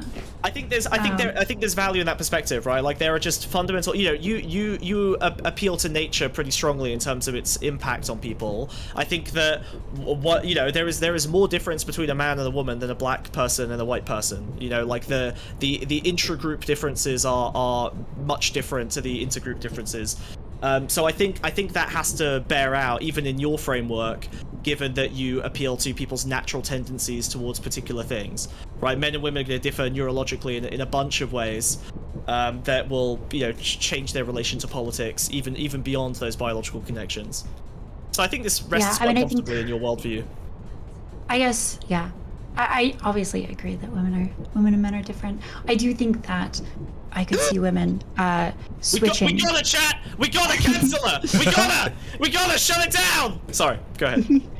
That's for the clips. No, I mean, I think women are very zealous right now, and I think that the zealotry that they have sort of coalesced around is progressivism and a certain I agree. Okay, I see what you mean. Yeah. Progressivism. Yeah, so I think that Instagram women stories, are kind bro. of like high priests. Yeah, and I think that if the religion changes culturally, I think there's going to be a preference cascade among women, and women will, if they, get the impulse to, will flip on a dime and become fascists. This is very abstract. I don't know if this is a realistic thing that is going to happen in the culture anytime soon, or as a result of Kanye, probably not, I would guess. But I just think it's hypothetically possible, I guess. I would predict we see more of a South Korea where women become more and more radicalized in the opposite direction and men become more radicalized in the opposite direction. I think that capitalism has provided women a power they have not tended to historically have in some senses. Yes. And so they are more able to form their own political bloc and not necessarily, as you say, switch on a dime based on safety. Probably like if anything, I think that they are, they might have enough capacity to sort of, hold the line. And become more extreme in the opposite direction. I really treat South Korea as the canary in the coal mine for hyper-capitalism and gender relations. I really do think it is very predictive of a lot of capitalist, Western structures. It is crazy that it turned out that crypto literally means crypto-fascist. Huh? Yeah. You nailed him, dude. Yeah, no, that's an early dog whistle. It was, who'd have seen it? True. Who'd have thought? No one saw it coming. Cryptography in general too. I mean, That's all. Oh my god. breaking codes. Wait, Kanye West. Cartography as well. The West. That's like imperialism. Oh my god. Fashion, fascism. It's all coming together. I think we cracked it. Let me do my final Kanye conclusion, since you guys have talked about it. Okay. You're a Kids See boy, go Ghosts was the last good Kanye album, but don't worry, Kid Cudi's still making songs. I think. I don't know. I haven't listened to him in ages. Do I still listen to Kanye? No, he's not on my playlist. He's not on my rotation. If a Kanye song comes on in a bar, am I singing it full pelt? Yes. Okay, and that's where we should all stand. Even the new songs. Suck My Cousin Dick. That should be number one. I'll be saying that in the club. I didn't even analyze that one. Suck My Cousin's Dick. It's so good. It's so good. Say what you will. He's releasing a fucking Pink Guy album unironically in 2025. Oh my god, you're right. Talented, for sure. Wait, he reversed the Pink Guy. Unironic Pink Guy. Right. He started as Joji and became Pink Guy, and Pink Guy became Joji. That's crazy. That's awesome. There's definitely a Vril siphon going on there, for sure. So, Taftaj, would you like to give us a non-eugenicist final word? Oh, it's gonna be hard. Or solution. My natural tendencies so far. Let's see. Yeah, no, I think Kanye West. I guess at the end of the day, my main disagreement with you is that I think the song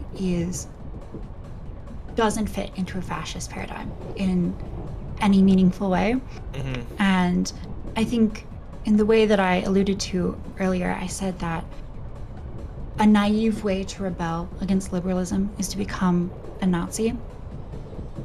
I think Kanye West actually manages to stand outside the liberal paradigm by using Nazism as a kind of representation, a cultural egregore for the opposite of liberalism, while also not aligning with Nazism. So I think lines in the song, like about being, a cuckold, I think just so clearly reject the kind of politics of strength which really define fascism.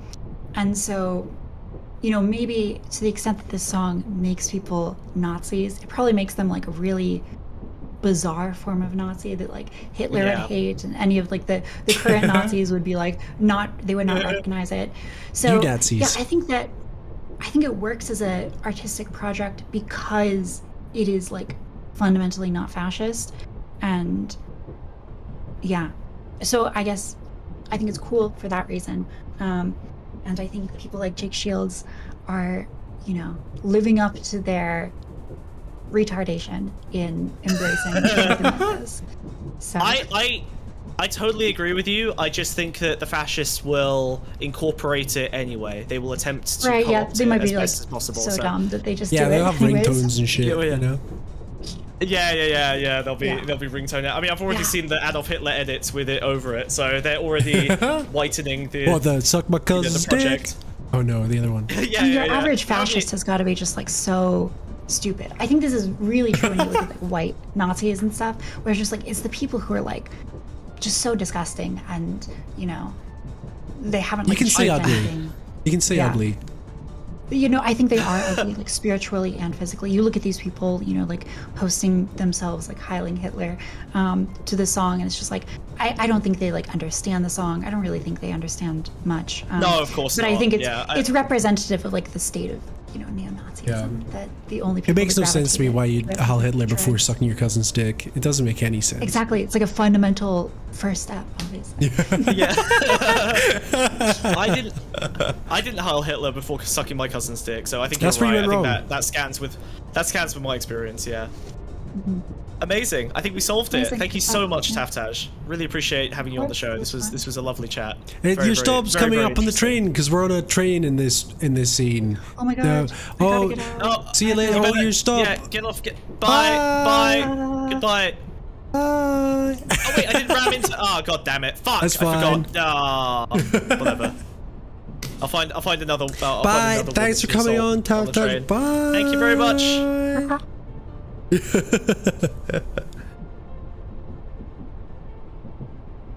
Amazing, wonderful. She made it. That was lovely. What a lovely. I've always appreciated talking to Taftaj. You'll never believe who you bump into on the train, huh? Yeah.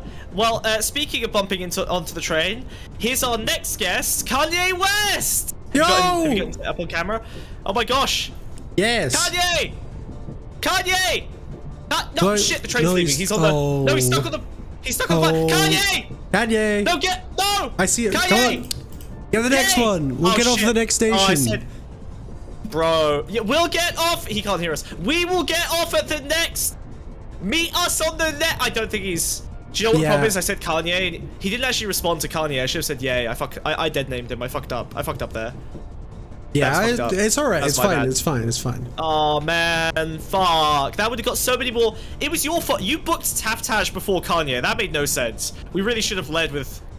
We should have led with Kanye. It was his fault. If you want to be on, he'd have got the train, you know? I'm not going to fucking... He's been doing crocodile tears for ages now. Every week he has to come on the show. Every week I say, all right, okay, come on the show then. And then last minute he's like, oh, I'm too busy, I'm a Nazi. Oh, I'm too busy, I'm sucking my cousin's dick. You know? Pick one. Pick a struggle. That's fine. I'm really trying to get to him just so I can get through to Fuentes. That's really the important...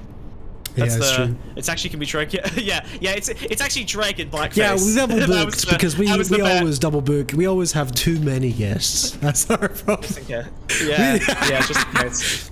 Yeah. Oh dear. In blackface. I got the joke first. Nice. Get wrecked, chat. Owned, destroyed. Guys, if you want to see more fantastical guest appearances, come into the center stage with me, please, Smokebug. Stand a little closer. Oh, do I have to? All right, all right. If you want to see more fantastical guests on Pondscum Podcast, remember to donate. Use the donation link. Thanks for posting that in the chat, Oscar. Donation link, Pondscum Pod. You can get a little fish friend to talk. He talks and he says words. Oscar. Keep the show alive. Buy a Patreon. Join the Patreon. Keep the content going. Thanks for posting the link, Oscar. We'll keep getting cool, fun, and interesting guests. I'm very interesting. Thank you for posting the link, Oscar. Yeah, he was quick on that. That's all it was. Love you, pal. Yay! Thank you, Oscar. There it is. Appreciate it. There we go. Whee! Incredible. He's so fast. Lightning fast. Oh my gosh! What a wonderful day. Well, that was lovely. I had a really good time. Okay, what else have we got in store today? I've got a big fun conspiracy for you, and I know that you've got not on Twitch, Oscar. You got no shit. excuse if you're using the Twitch audio. Sorry, Smug. 5 second delay. Refresh, motherfuckers. Yeah, that was 5 seconds for sure. I'm only here to watch Wiz dump on. What the hell? What the hell? Who's SB? I don't even know what that could possibly stand for. I think it's like a slur. I think it's a slur for me. Super bad. Uh-oh. Smug and Wiz, I know you mentioned Fuentes a lot in this podcast. What's your general opinion on Slico? He has had an interesting arc. Slico is disappointing, I think. He's just such a bitch. You know, he doesn't know what he is. He's too insecure. He's like a very insecure, like Aiden Ross. That's all he is. It's that boring. The people I struggle, it's weird, I haven't quite resolved this yet, but like the people I struggle with the most are the people who have like these overwhelming internal drives that absolutely fuck their capacity to create stuff, and Sneeko is very much one of those people. Like, he's, as you say, insecure. He's defined by like his desperate need for like validation. Yeah, he's a creature of fear. He's the most extreme creature of fear I've ever seen. He's like Queeman times 4. Yeah, it's bad. Like he is Queeman times 0.1. It's the worst I've ever seen. He's an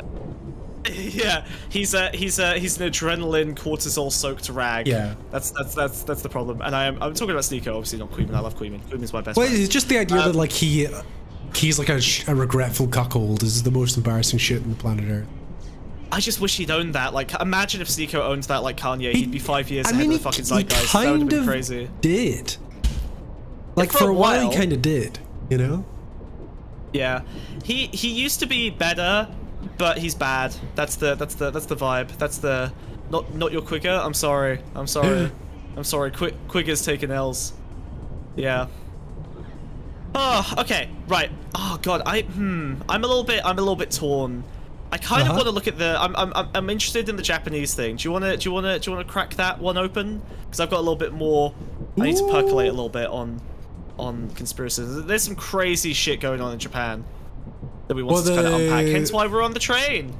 Butsukari Otoko. That's what it's called. You guys heard about Otoko? You heard about Butsukari Otoko? I think we gotta look at the context first. Let's boop. Let me get this loaded up. Okay. Let's get this loaded up. Yeah. This is a whiz story. So he's. Oh. Uh-oh. Dot. Okay.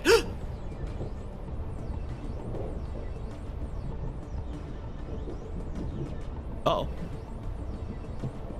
Didn't say anything? Nothing? It was just a he just blorbled. He just did a little bloop. He just did a little bloop. Interesting. Okay. Bloop, bloop, bloop. Just a little bloop. Okay. Thank you, Eva. Appreciate it. Thank you. Boop. But yes, we need money to keep the show going. Okay, so this is some context. This is what initially got this on the. Okay. What got this on your radar? I wanna hear about your journey. Speaking of us being on the train. Well, I was just scrolling through. I was like, what's going on? What's happening here? Boom. Whoop. Hello. And then I saw this click. Yeah, I saw a click. Oh TikTok my god. Based. Look. The dried up tears. Boom. Please, if you're in London, you need to be so careful because I just got assaulted today in broad daylight, and I literally cannot believe I'm saying this. I was walking on Mile End Canal with my friend, and we're going towards Blue Ivy Cafe, which is on the canal. This TikTok, bro. It was quite a busy day today. There was like cyclists, runners, turn the music down walking, like mothers with prams, like. Give me a sec. You have to start this from the beginning so chat doesn't throw a fucking fit, bro. They're gonna fucking free. The train noise. Yes, give me a second. Noise is the main problem. I'm turning it off. It's vibey, but it interferes with the content. Where's? You fix this. I'm gonna go get a drink. Please, if you're in London, you need to be so careful. Do you mean you're gonna get a drink? You need to listen. In broad daylight, and I literally cannot believe I'm saying this. I was walking on Mile End Canal with my friend, and we're going towards Blue Ivy Cafe, which is on the canal. And it was quite a busy day today. There was like cyclists, runners, just people walking, like mothers with prams, like it was bustling people with their dogs. It was busy. And I'm walking with my friend. Speaking of fantastical gusts, would love to have Jesus of Nazareth on the stream. Not sure what punk creature he would be though. Jesus maybe around next Christmas. That's a good Christmas pool. Or I mean maybe next Easter. I don't know which fits better. Easter might be. Well, both, right? We kill him on Christmas and then we bring him back on Easter. That seems like that's the obvious. Is that hacky? Is that a bit hacky? Would we be a bit? Would that be a bit hacky? A little too, yeah. I guess it'd be a bit hacky. We already did a double dreg. I don't know if we can do a double Jesus. I think we've kind of exhausted that well. You know. Are you so back to the same guy? I would do dreg. I would do dreg as Jesus. He's got the abs for it. Dear God. And there is this guy running towards me. To describe him, he's massive, like double my height. He's like 6'4", massive. My God. Wham! Like he had muscles all in his shoulders, and he was dressed in blue, and he was like running. And in my head, I thought, okay, he literally to me was just somebody that was running along the canal, because there's a lot of people that run and like jog along the canal. And we were walking, and he's grunting, and I can hear his grunting as he's getting closer to me, like okay, like deep grunting and growl. We're on a canal, so I twist my body like this so he can get past me, because it is a bit crowded and there was a gap for him to get past me. But instead of going in this gap, this guy ran at me at full force and body slammed me to the ground. Whoa, guys, what the fuck? With so much force, this guy slammed me in the chest. I twisted in the air and landed face down on the floor. I kind of got my hands, to be honest. This happened a couple of hours ago, so you can see it's kind of red. Oh yeah, she got like okay. So this is crazy, right? This is just an insane story, right? Yeah. Like, oh wow, this guy just went crazy and ran all the way into her. What if I told you that this is an incel trend out of Japan? This has been going on in Japan for a very long time. Japanese incels will target people, usually women, but ideally someone vulnerable. So there's been cases of it happening to pregnant ladies and children. They close their eyes, they run full force and knock them down. And it's specifically usually in subways, or in this case in canals. It's public areas where they can like find usually female, usually vulnerable targets, you know? What the fuck? So let's go to this. Bruh. This is insane. Boom. So a woman being body slammed and everything trend spreading across London, right? And it's basically like talking about how...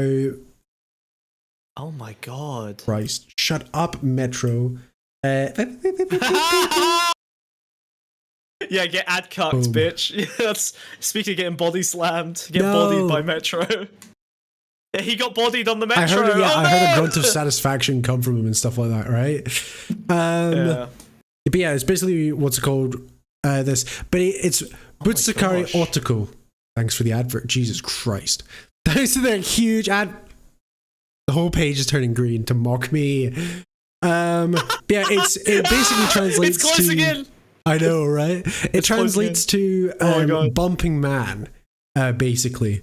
Okay. And it's all about like incels getting off on the idea of like knocking women to the ground. Interesting. Yeah. God, what a powerful libidinal redirection. Like what an energy being So the big story is this woman shared this story on TikTok, and tons of people came out talking about this happening to them in London. Oh no! So the trend has fully migrated. Can I ask the question? What? Can I ask the question? Go on. What race is doing this? I don't think it describes that. They just describe them as like big men, you know? Which suggests to me. So okay, look, this is a real phenomenon. Generally speaking, if they don't give any descriptors that would help you understand, you know, the race of the person, they don't say black.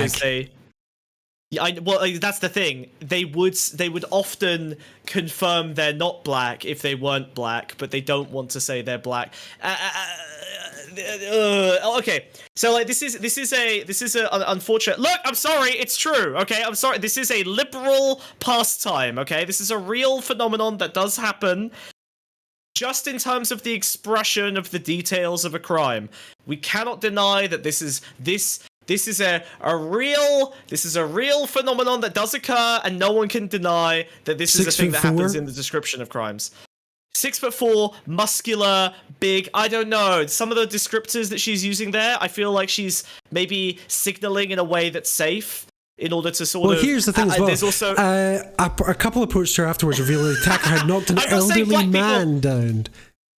Bloody hell.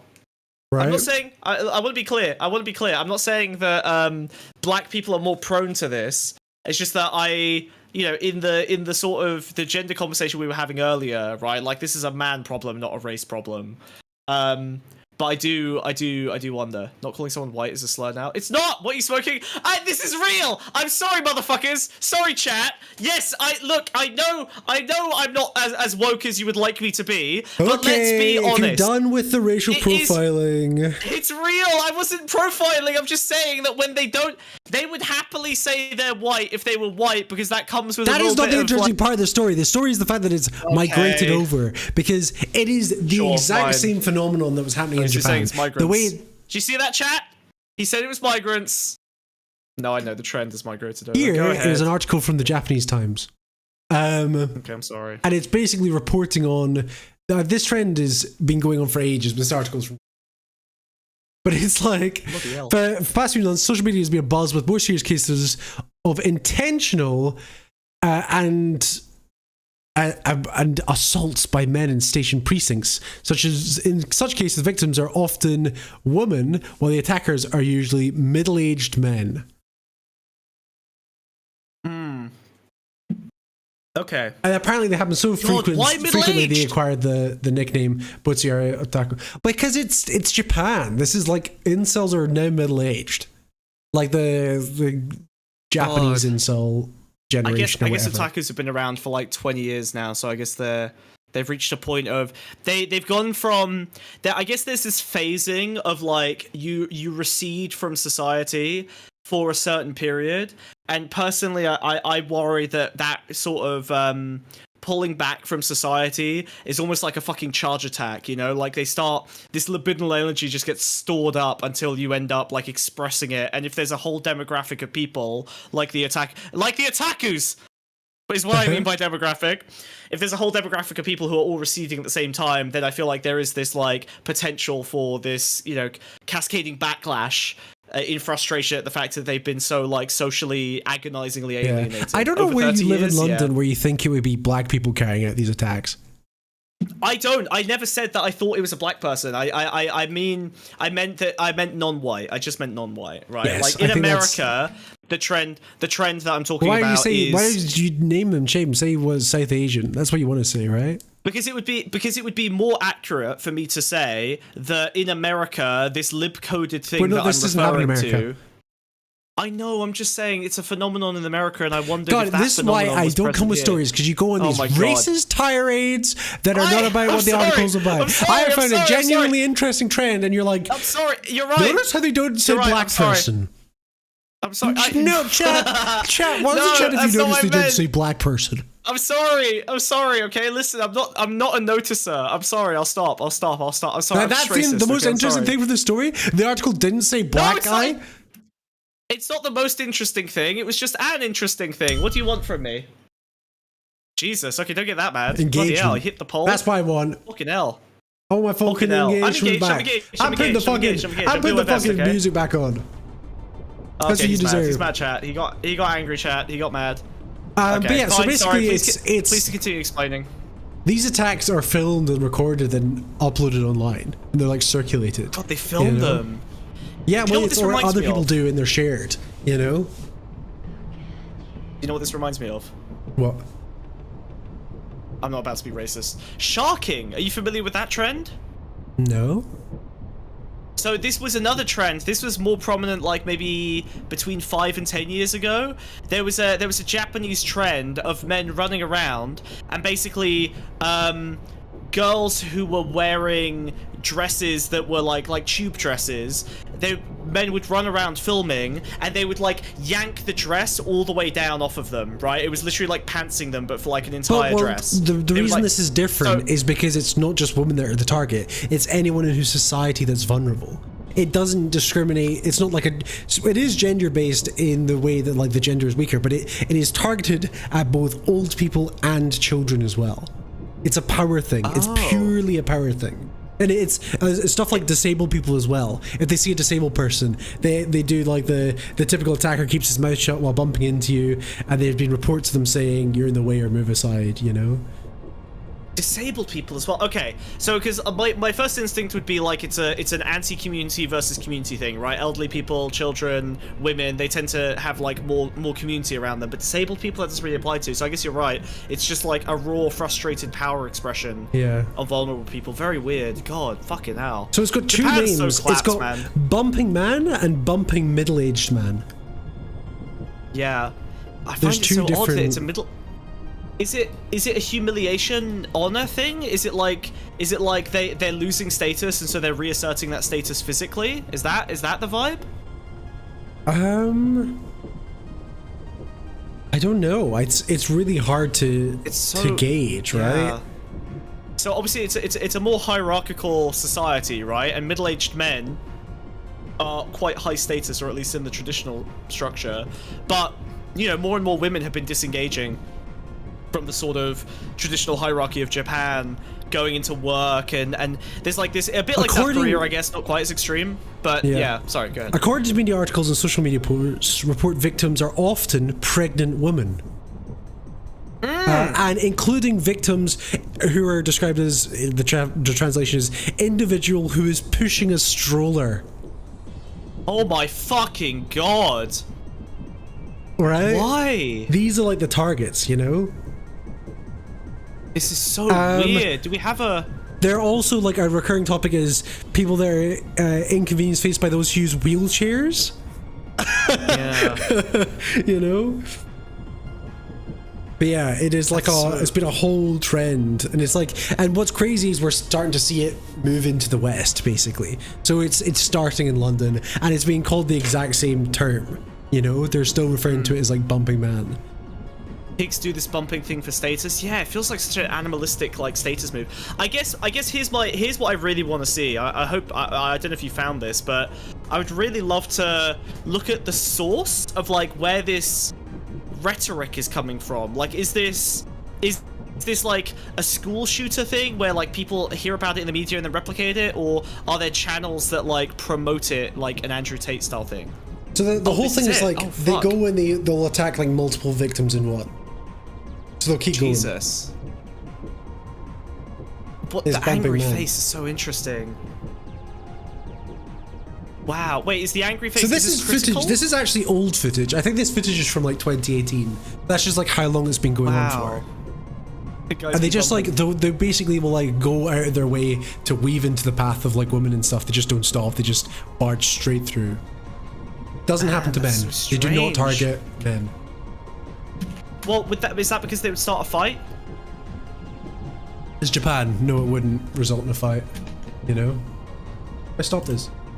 But it's Japan. It wouldn't. It's like I think it's like purely because if it's to avoid starting a fight, why do they then target women in strollers or people in wheelchairs? You know. But this is what I mean. What I mean is that like if you were to bump a man, you might end up actually getting into an altercation, whereas you're only targeting people who will never fight back. Pregnant women, disabled people, children, elderly, right? Like they're literally targeting the people who 100% of the time basically will not fight back out of fear for their safety. Yeah. And they never target someone who could. So that suggests a status thing, because the worst thing that can happen if you're trying to like gain status is to like, you know, lose it immediately, right? Like to start shit and then get clapped. So they're targeting people who cannot, which makes it seems like they feel impotent and they need status. Whoa! Who will win? Bumping man versus coughing baby. I think bumping man. I think bumping man's on here. Men are stronger than babies. I'm not. Listen, I know I'm not the wokest, but I'm saying it. I will come out. I will say. I think that we should probably have separate sports divisions for men and babies. Yeah, I do believe that. Experts believe people who engage in these assaults as a form of stress relief, targeting small-framed people and people who are weaker than oneself. The typical attacker keeps his mouth shut while bumping into you. There's been a few reports of them spitting words. I said that already earlier. Yeah. But it's stress relief. Okay. That's what experts think, apparently. God, well that feels like it. Yeah, that feels relevant to my read on like the sort of the accumulated, you know, libidinal energy, right? Like that frustration, like building up to the point where it has to come out in some way. Yeah, I guess. I find it interesting. The story of a jogger, that also feels interesting to me, because I feel like someone who's physically fit and who is like if he was big and muscly, the vibe is that like surely they're finding other means of expression. So that one almost felt like it is a very gendered targeting, because like that kind of person should already have like release. Whereas I can see middle-aged Japanese men not being interviews. Big lifters. Oh, okay. 電車もあるし、あと普通に道歩いててもあります。一番ひどかったのはどんな感じですか？街中で多分こう女の人を選んでぶつかって So る it's like tactical. のを見てて、こう遠回りして歩いたら追いかけられてぶつかられた。多分50歳から60歳ぐらい。 50s or 60s. That's status shit, man. That's humiliation. Yeah. Wait, what's that? Can we check that chart? But, fucking idiot. There we go. They've ever been rammed by a yes, no. Yes versus no. Fuck Jesus. me, that's like Jesus. 50-50. Oh my god. 50-50? What the fuck? I mean, to be fair, like, huh. Oh, wait. I think I might have something for this. Japan is notorious for groping, right? But they is this a way to get around it? Yeah, they had a recently had a crackdown. Then why do they target old people? Well, but that's the thing, right? Like, it extends beyond just women now, because it used to be like an expression of sexual frustration. It started off. Are you saying it started off as a groping thing and now it's become an incel trend? Well, I think the groping thing was an incel trend, but so which is why the same demographic of gropers would be the same incels would be the people who are doing this, and also older men were involved in groping and taking upskirts and stuff like that. But I think Japan has had a severe crackdown in the last couple of years against that. It's gotten like very, very harsh on it, so it's harder to get away with now. So I wonder if this is a reaction to that, because how do you really, like, assault is. Yeah, violence is less like socially victimizing than sexual assault, right? Like you can gently like grope someone, and that's enough for that to be a serious problem. Whereas whereas I've shoulder checked people accidentally, right? So yeah, very, very interesting. Have you ever accidentally? But this is purely targeted. They change course to hit women. No, I agree. I don't think it's accidental. What I'm saying is that, like, they're maintaining this sort of capacity for exerting a status superiority within the structure now that sexual assault has become more difficult to get away with in Japan. But it's been going on since 2018. It's almost like an old trend. It's been a long-term thing. Okay. Crazy. I don't know. Absolutely crazy. I don't know then. I mean, God, is there any more to this? Are we? Well, there was one more TikTok. There was a follow-up from the same girl, which is a little bit more for added spice, basically. Oh, okay. Why does it by default play without audio? Has been found dead. Sorry, I need to mute the video because this girl doesn't know how to speak into a fucking microphone. Yeah. It's the woman's fault for sure. Yeah, bump her up. Beep, beep, beep, beep, beep, beep, beep, beep, beep, beep, beep. Been found dead in the same canal a man tried to push me in. No, this is clout farming. She's been pulled out He's a canal pusher. It's escalated in the UK. A 50-year-old woman was pulled out of a canal. Yeah, this one's slop, but what I actually wanted to show you was the comments from the first one. That's funny. Yeah. Sorry. The dead woman is not funny. I was laughing at her clout farming. She had a viral moment, and she needed a follow up. You idiot! What have you done? You fucked it. Well, you can't see comments. You can't see comments without signing in. Yeah, that's whatever. That sucks. Oh well, the comments are all talking about how this happened to them. Basically. Yeah. That's why I went to London first. It's that Verve video, you know. Yeah. And it's a bittersweet, and he's like, puh. He's just like banging into people. Is that one, or is it the Lucky Man one? Yeah. There's also the other trend of unmoving middle-aged man who won't budge no matter even if he's in the way. And it's just a trend of like guys just standing. Oh. Right. I guess pick a spot in a busy place and just stand. Oh. That's probably their own, protest. Taking up space. Yeah, that's so. That's like the most taboo thing in like a Japanese society, you know? Yeah. Crazy. Oh, it's so interesting. Absolutely crazy. I wonder if there's a lot in that. Well, we will map the libidinal flows. We will watch with interest. We will keep an eye on this one. We'll keep an eye on this story chat. See if it develops. Yeah, we'll see if it becomes a wider. Very fucking weird. A wider trend.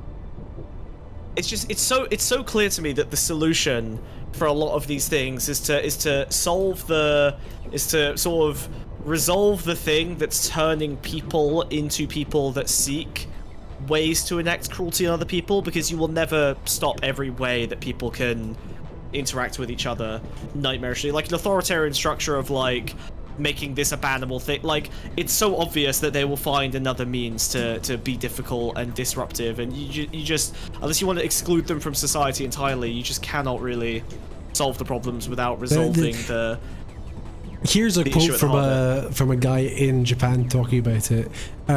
Attacker Daisuke Nagata confirmed this, replying because it felt good when he was slamming into women in Tokyo. Nagata, who was working as a temporary employee at Kyokakamata Station, where the attacks happened, denied attacking 6 women, but conceded he'd done it dozens of times before without being caught. He reportedly told the police, when I got off a train once, my arm happened to hit a woman's chest and it felt good. So I thought about how to do it the same without being accused. I've done this dozens of times. Jesus. God, that's so weird. Yeah, creepy. Is it? Can we look at the spreading to London? Like, is it spreading to London proper? Like, obviously there's a. Well, yeah, she said that it started with this TikTok that's got like a bunch of comments on it saying like, this has happened to me a lot. Right. And it's several women have come forward with all the comments being like, hey, this happened to me outside Old Street Station a few months ago. I was waiting to cross the road, a man running body slammed me so hard I got knocked backwards onto the concrete. And then another one added, happened to me on the underground. A guy was running towards me. I turned my body to let him pass and he bumps right into me, full force, damaged my shoulder, no apology. Oh man. So weird. I wonder if is the UK a bit of like a socially stifled culture as well? Could that be an element of it? Like, I think it's just probably there's an social incel cultures. presence. I would be surprised if people are on incel forums and there's like, what are the Japanese doing?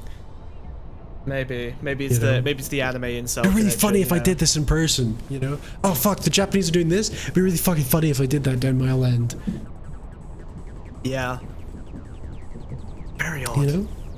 Yeah, it was just bizarre. I was just reading about it the other day and I was like, okay, we need to talk about this. Because can you imagine? Because like the description, it's like old men. It's like people in their 50s and shit. A 50-year-old man fully body slamming you? Yeah. I mean, you know, I don't look vulnerable, okay? I'm a big tough guy, so I wouldn't happen to me. I'd blow them the fuck away. I'd wreck them. Whoa. I'd kill him. With a gun? No, with raw brute strength. I'd bump them. I'd bump them right back. Filtering through 4chan is an avenue of political transmission. Yeah, true. 4chan isn't a white website anymore. What? It's been the vast majority of its users are not. What's going on with you today? What is happening? Is it speaking to Taftaj? You know what? Yeah, speaking to Taftaj made me racist. I'm sorry, guys. I knew it would happen eventually. Unfortunately, I spoke to an evil capitalist once. I can't believe you ruined my segment with racism. You're the worst. I'm sorry. What? I think he was. I'm not even against the Japanese. That's the most insulting part. Yeah. You know what? Call it subversive. I wasn't racist to Japan a single time in this segment. Can you believe it? You set this up for me to be racist against the Japanese, and I ended up just regular racist to everything else. That's great. That's kind of incredible. Yeah, I did good. Shall we blame the Japanese? They're actually doing it? No, we'll blame the unnamed, unmentioned hypothetical black man. I'm gonna make up a race of people responsible for this problem. Yeah, that is fascism. You're right. That is me being. Sorry, this article names Japanese people. No. Yeah. Must be black people. Have we considered the Jewish connection, Wiz? Have we perhaps considered that it's all Jewish The men? article said 6'3". We know that's not the case. Now who's racist? Got him, chat. What? You were. They're smug? Whatever, man. Go to commercial. Commercial. Guys, please donate. Oscar put the donation link in. I'm sure you're listening to the audio on Twitch this time. Yeah, you fucked up. What's going on with your internet, buddy? Unclench your jaw. I got jaw lock.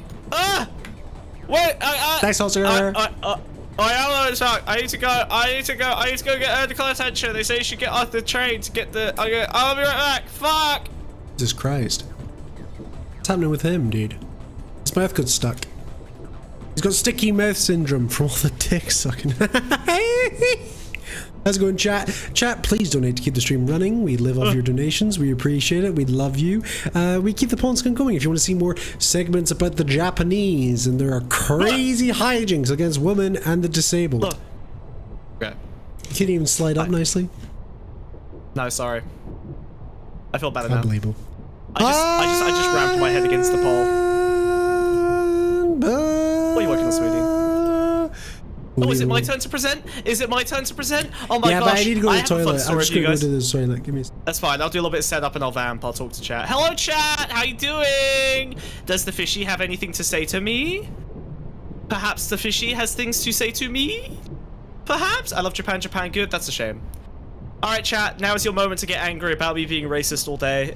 You know, sometimes you just... I'll be honest, I had a concussion on Saturday, and I think I've been racist ever since, so this is not a joke. I did concuss myself on Saturday. I hurt my head. I've been nauseous and dizzy for a couple days. Please say something funny and clippable right now. I bumped my head. I hurt my head. I got concussed, and now I am racist. I'm sorry.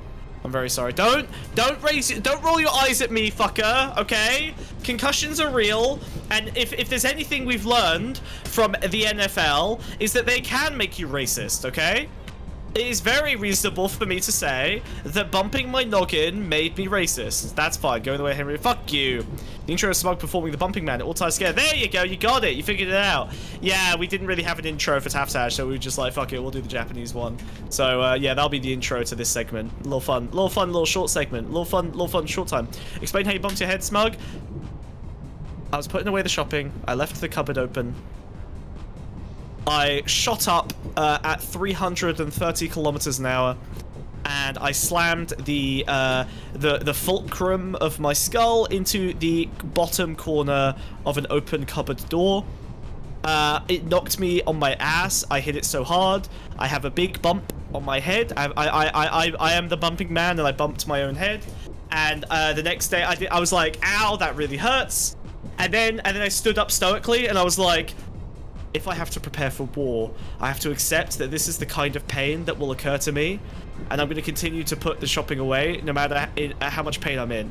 So I decided to use it as a moment to test my warrior instinct, my deep warrior power, and I immediately stood up. I stopped crying in pain. I stood up immediately, and I was like, I'm just going to work through it. And then I woke up the next day nauseous and dizzy, so I think I have a concussion is what I'm saying. But I would suggest, chat, head okay? No, definitely not. No.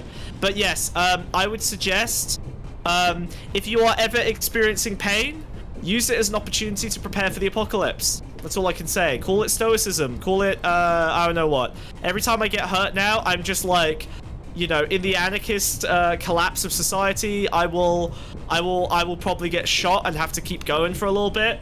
So I've started just sublimating all pain into a pseudo LARP of the apocalyptic nightmare that is surely waiting for us. I think it's good advice. I think I've offered some value to chat today. Just pretend you're a warrior. What can I say? My entire town got swarmed with gnats after a storm. Biblical shit. Yeah, existed. Stop assaulting me. Stop assaulting me. No bumping. Please stop. It's hurtful. Right. Ooh, I've got some fun. I've got some fun today. I'm very excited about this one, chat. Let me. I've got to do a little bit of tinkering. Let's have a look here. Okay. I'm just gonna stare into space and chat while I famble with a little bit of media, because we're gonna be doing a little bit of a presentation today. It's very exciting. Could I put it on the television? Nah, fuck it. That was a mess. Oh wait, this sucks because anything I show that's pink is gonna look horrific. Sorry, there was about that. There's nothing I can do about something. What do you want from me? Oh my god, bro. Can you get out of my way, please? Okay, do you understand that I cannot show things on stream if they're gonna be pink? You do get that, right? Yeah, I set the stream to show things. You just need to send me what you need. Oh Did you not notice that I shared a bunch of stuff on stream? Yes, but I can't. Yeah, right. But you're gonna complain. I'm gonna be sending you links constantly. No! Stop! Right. Okay. I have a story to tell, chat. I have a story to tell everyone. Okay. You may have briefly noticed a thumbnail before we had fully confirmed Taftaj's before we sold out. Yeah. Yeah, before we sold out. Before I became racist and fascist. Okay. You may have noticed a thumbnail that exists. Okay. The thumbnail read something along the lines of, what did it say? Whatever, fuck it. I said I'm concussed. Okay. What are you, concussed? What does that mean? Tell you what, I'm just gonna tell a story, and we're gonna learn. Okay. I wanna formalize the conversation, the big debates between Ethan Klein and Hasan. Okay. I've got a lot to cover here. So why don't you sit back, relax. I'm gonna tell you a little story, okay? All right, feel free to interject with questions or whatever, but this is gonna be very Wikipedia coded, so I want you all to just sit back, relax, listen to my soothing tones, okay? As we discuss the company that controls every single one of your streamers. No. Thank you for ruining the intro editing. You're the one who's gonna have to fix that later. Good job. Did you update the title? Congrats. No, you do it. What were you doing this whole time? I was hanging out with chat. I was telling them about my concussion. You gonna update the title? You gonna put it in? Well, I can't because I'm telling everyone about my concussion. I'm concussed. Put the title in. You're not okay. Concussed, right? You got my permission. Are you aware that I'm concussed? Why are you not acknowledging it? Huh? Fine.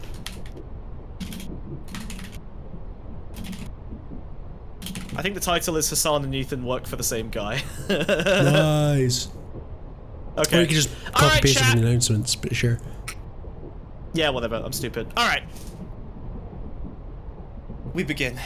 So, I assume that everyone watching knows nothing, so we're literally going to go in frustrating detail. Okay, we start with Hasan, the most influential and prominent socialist streamer of all time. He basically dominates all of the cultural left. He sets the discourse, he's a content curator, and he basically runs a political fashion channel that teaches you the right things to say to impress lefty cuties on Hinge. Now, Hasan is obviously very successful, and in the process of his rise on Twitch and on YouTube, in 2022, Hasan joined a talent management company called Night Media. There you go, little bio. What do you think? Is it spelled night or night? Night, as in like nighttime. Oh, okay. Yeah. Okay. Now, Hasan and Ethan Klein from H3 Productions have a debate with some streamers promoting gambling. It goes really well. And they end up starting a podcast together called Leftovers. Didn't they have the Hawk Tour girl on? Did they have the Hawk Tour girl on Leftovers? I think so. No way. Well, no, the gambling thing had Hawk Tour on. Oh, you're right. Well, that was our gambling stream. That was our gambling promotion stream was Hawk Tour, I think. So Leftovers does pretty good, but then obviously you've got the October 7th and then the subsequent attacks on Gaza, and they end up getting wedged apart, right? And now, obviously, I think Leftovers was the biggest casualty of October 7th. I agree. I don't really understand how Hamas knew that they were going to be able to separate the leftist coalition so effectively. Well, really, it was just baiting it. Yeah? You think so? I wonder if Hamas... They can only pray to Allah. Wow, you're really showing your Arabic heritage there. Appreciate it. That's good. That's powerful. That's powerful. You really did live in the Middle East. Huh. What other phrases did you learn? Sacre bleu. Nice. I don't hate Hasan as much now that I've broken out the DGG cult. Yeah, the brain rot side of this really sucks. Like, obviously, you know, now there's just like a shitload of back and forth drama, and it's been going on for months, and they finally had their big, like, 5-hour debate, which everyone's covering, and it's just typical, like, Israel-Palestine drama slop. So, the H3 podcast is now basically just like a drama commentary channel where they litigate their grievances about people being mean to them, you know, people doxing them, people harassing them. So yeah. In April 2024, the network, H3 Productions, operates under, called The Roost, was sold on to a talent management company called Night Media. Moving on. How's that spelled? It's not just... it's spelled like night's time. Oh, I thought it was the other one, okay. Following. I didn't know if it was different. It's the same one. No, yeah, no, it's the same one. So yeah, just like a little bit of... I'm just filling out a Wikipedia bio here. Okay. So look, when we're looking at commentary slop, when we're looking at drama, it's not just Ethan Klein and Hasan who've had beef, right? Hasan has obviously been getting into fights with right-wingers as well, streamers like Asmongold, for example, and again, they go back and forth in an infinite content loop of respond and react, and respond and react, and respond and react, so that, you know, they can create hours of slop for people to obsess over and react to themselves. And now, Asmongold is obviously one of the most prominent right-wing streamers on Twitch now. He's kind of representing the old guard of Gamergate-style politics that have been revived for, you know, the second Trump term. In 2022, Asmongold joined a talent management company called Night Media. What? Yeah. Now, at this point, I'm like, okay, who is Night Media? What the fuck is Night Media? Who do they represent? What is this all about? Why do all of these guys who have beef all end up joining the same fucking company? And yeah, what commonality do they share? Money? Yeah. Oh. Could it be? Wait, Wiz, do you want to say that? Oh, you know what? We're gonna say the magic word at the end together. Okay, we're gonna do it at the same time. Okay, all right. We're gonna say the magic word at the end. Okay. Okay. All right. Are you thinking the same word as me? I think you're thinking the same word. Abracadabra. What the hell, dude? So. Go on, go off, King. So at this point, I'm curious, right? I want to kind of learn a little bit more about Night Media. Now, these guys all have, you know, pages. You've got your lovely Hasanabi page. You've got your Asmongold page. If you want to pull these up, we can take a little look at their little talent pages. A look, see. On their little Night Media profiles. Very cute, very sweet, very lovely, very adorable. Wow, this might be the first nice. ever photograph taken of. Oh my God, it's Hasan Piker. Wow, Hasan Piker. I like the banner. It's cool. Yeah. So yeah, there you go. There's his Night Media little talent page there. If you go on Hasan's Twitter, you'll even see that his business email is hasan@nights.co. So this is a very like intimate business relationship that they've got there. Yep. Like they are literally. If you go on his Twitter, that is the email that is in his bio. That's the one. What? That's his business email. Let's have a look. See. Yeah, literally. Check out his Twitter. There it is. Hasan@night.co. Interesting. Very Where are you seeing this? In his bio, dude. Zoom in. Oh my God. Yep. So, okay, alright, nothing crazy going on, right? It's just a company that happens to represent all of these people who have large amounts of beef. Very strange. Do you want to click on the Asmongold one? A rare picture of Asmongold, not covered in I wonder why he's hiding his teeth. Yeah. Cockroaches, dude. Do you know, like, he is infested with cockroaches? I know. There's tons of footage of cockroaches on his body. He has to pick them off. He's literally a character from the Nightmare Before Christmas. Like he's what's the guy's name? Oogie Boogie. Yeah, he's literally just made of rats and cockroaches. He had the dead animal on his roof that fell. Oh yeah, that fell through. Yeah, holy shit. Yeah, that was fucking awesome. So yeah, and then of course we have the Roost being obtained, actually got acquired by Night Media as well. So H3 Productions is also managed by Night Media. Now, this is not a big deal, right? Like, okay, one company, you know, managing a few people. Wiz, would you like to go to the talent page for Night Media? I'll give it to you here. Here you go. Navigate. Ew. Sorry. You want to? Yeah, this is this is not the most dystopian website ever, not at all. Whoa. Click on the link I sent you. Okay. So this page represents all of the talent pool. So you can see everyone on their website. Oh, that's right. They took it down in 2024 so that you cannot see who they represent. Nope. Luckily, there's a Wayback Machine archive. So if you want to click on that, we can see. We can see. Yeah. So this was deliberately taken down in 2024. At the first moment people started to clock onto this. Now this is the Wayback Machine, and we can see everyone who they represent. And now we start to see some big names: Mr. Beast, Kaisen. I know Carl is a traitor. Hasan. Yeah, there's a lot. There's a lot of people. You got Dream, which I think didn't Hasan and Dream have a connection at one point? Do you recognize any of these guys? Laserbeam, you know, that's like a 25 million typical guy. Gamer. Yeah, lots of gamers. You know, we've got our Mr. Who's the Boss. Darman? No way. I'm sorry. Darman is also owned by. He sold out. I never would have thought Darman would have sold out. I know, it's fucked up. Yeah, keep going. There's plenty. I don't know anything about these guys, but in Sainsbury's they sell like blind bags of Lanky Box.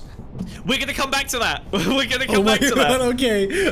Yeah, don't worry. I picked a story that includes toys. You got Nico Lol, right? Okay, Boomer, Jay Schlatt. Yeah. You got Gotham Chess. You've got the chess representation there. One of the biggest chess streamers.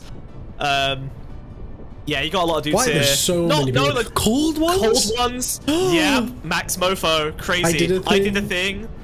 You know, of Boy, you know, cringe, tanky socialist guy. Yeah, very. Timothy Chalamet's in this? True. So yeah, you can see now.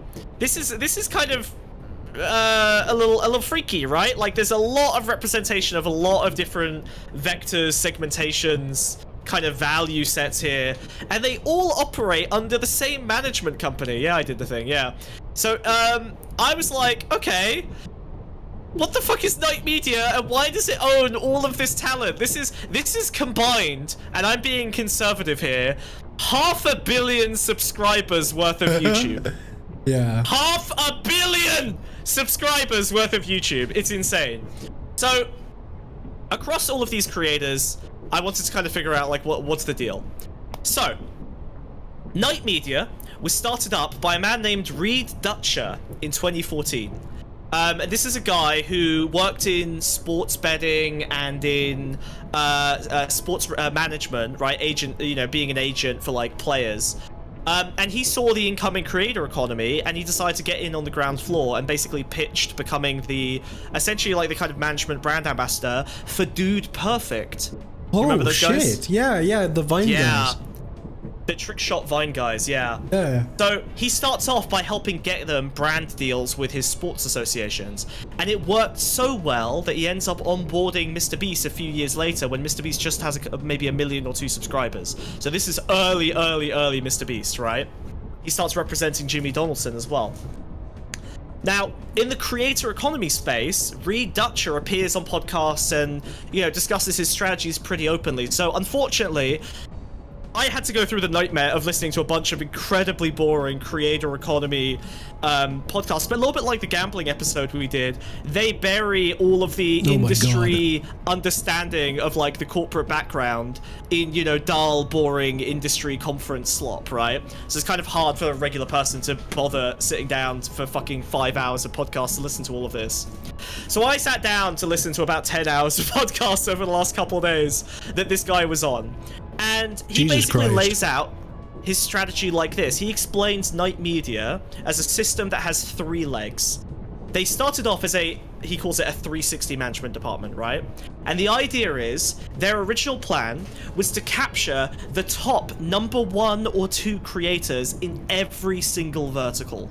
They literally have a widespread plan to take over, and you can see it represented here, right? You've got lifestyle. Mr. Beast is his own genre, but, you know, Mr. Beast. You've got socialist politics with Hasan, with I Did a Thing boy vibes. You've got right-wing politics. You've got centrism with H3 podcast. Theo Von is another podcast that's represented by Theo Night Von? Media. No fucking way. That's huge. That's like the new Joe Rogan. Literally, yeah, literally. You know, guys who are speaking to, and interestingly, Hasan was on Theo Fawn a couple of months ago.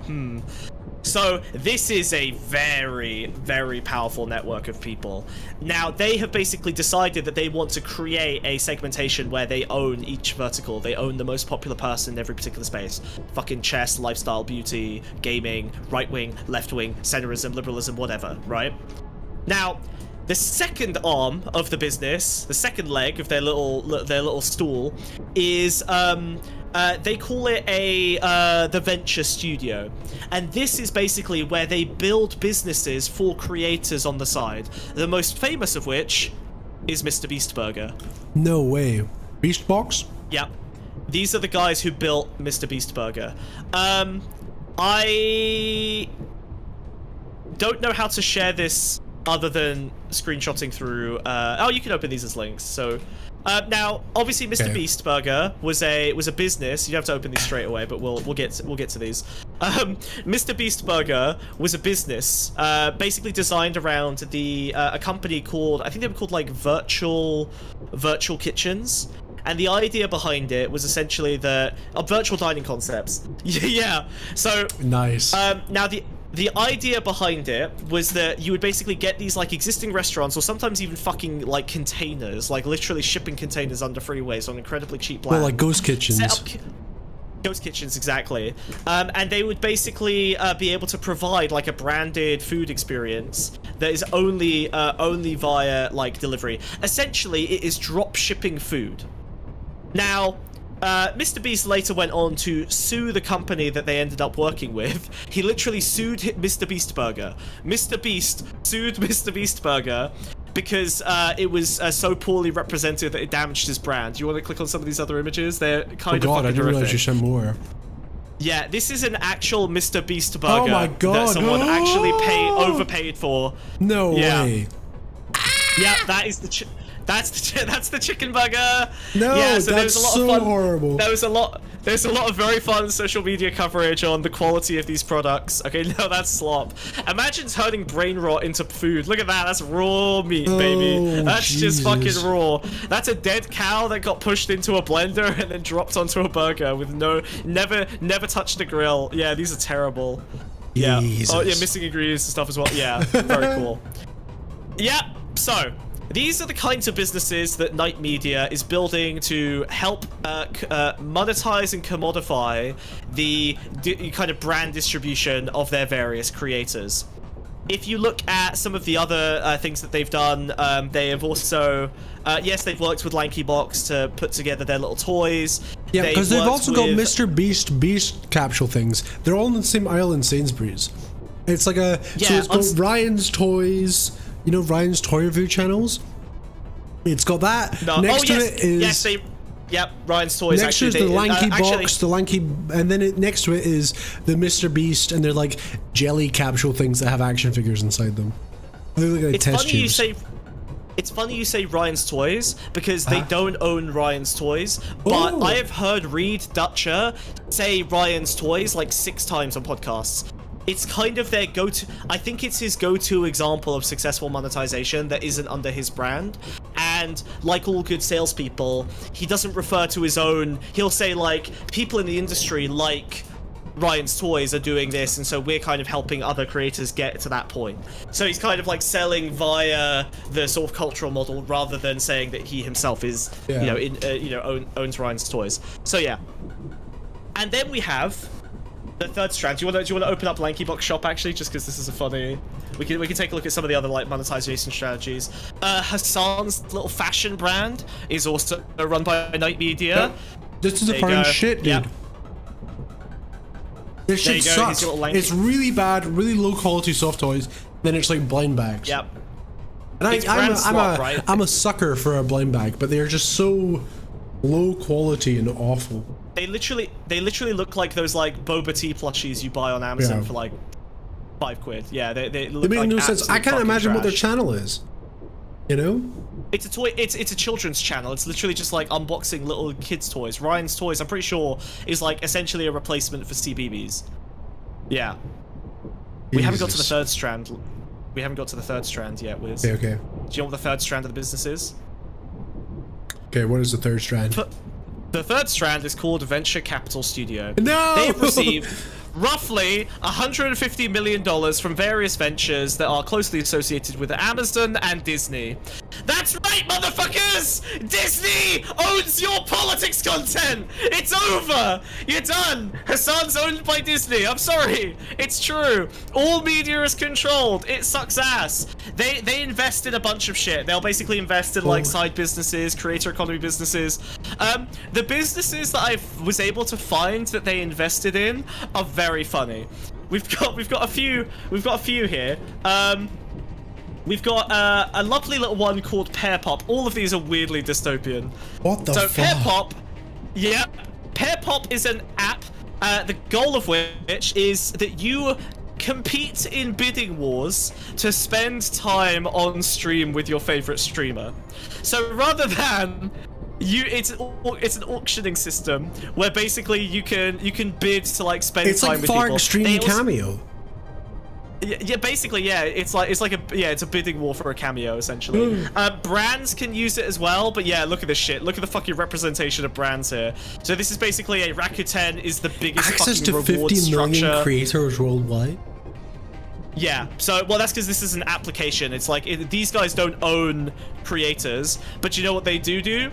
They take investment from the guys who owns creators. So, yeah, this is... So basically, a big part of Reed Dutch's strategy is he talks frequently about the idea of taking what he calls blue chip companies, right? Your fucking Porsches and Gucci's and these like big, fucking American Airlines, right? These like massive companies that have existed. How much to keep smug away from my stuffed animals? £20. Yes, I will stay away from this, but otherwise I will be eating them if they disappoint me. Yeah. So yeah, this is fucking crazy. Yeah, claims to be socialist, owned by Disney. Yep, many such cases, actually. Many such cases. Sorry. Yep, art, unfortunately, all gets commodified and subsumed. So these guys invest in this fucking nightmare. Guess what else they invest in? This is a company called Lolly. Stop. You're joking. Hee. Very funny. Nope. There you go. There's the link. Oh Just no! a very unfortunate name. A very unfortunate business model. So this is a rewards app. Again, they've invested, a chunky little bit of cash of their Disney money into these companies. The idea being that they essentially want to build close relationships with these small software apps so that they can use them in brand deals with creators. So this is very much like Honey, except it gives you crypto. That's right, the Lolly reward app gives you an anonymous currency. Get Lolly for free, yeah.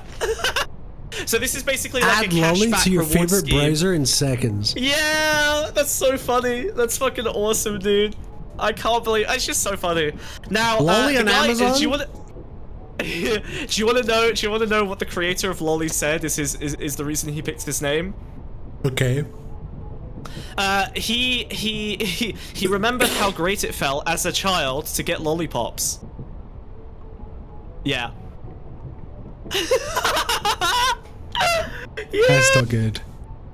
Yeah, so Disney is distributing Lolly, unfortunately. I'm sorry you had to hear it first. To be fair, they've been doing that implicitly in various background scenes and fire sex shadows and all their subliminal messaging, so there you go. It's finally explicit.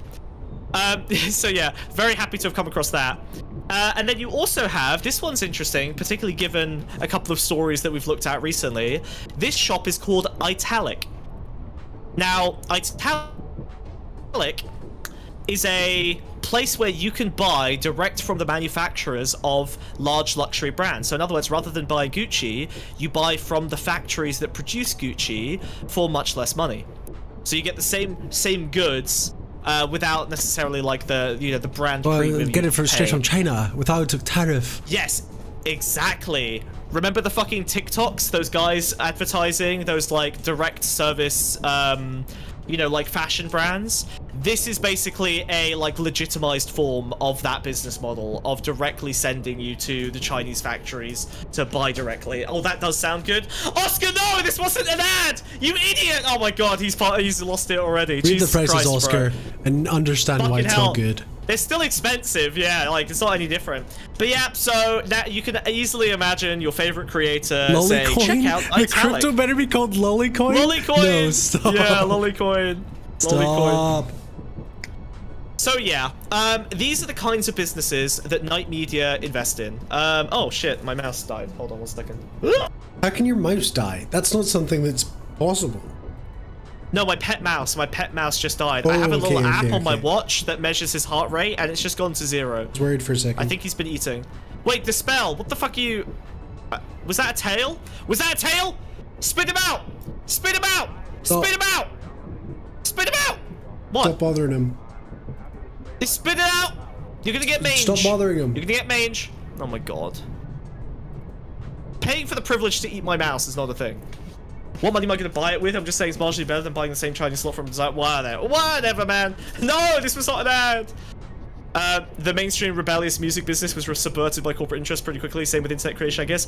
Yeah, so unfortunately, guys, your favorite creators are all slot peddlers. I think that this is pretty expected, right? I mean, like, essentially, you have 3 different... I'd like to focus on Hasan, Ethan Klein of H3, and Asmongold, right? Essentially representing the far left, the far right, and the sort of liberal centrism. They've basically captured, like, every political vertical that creates content, and they all serve the same fucking master.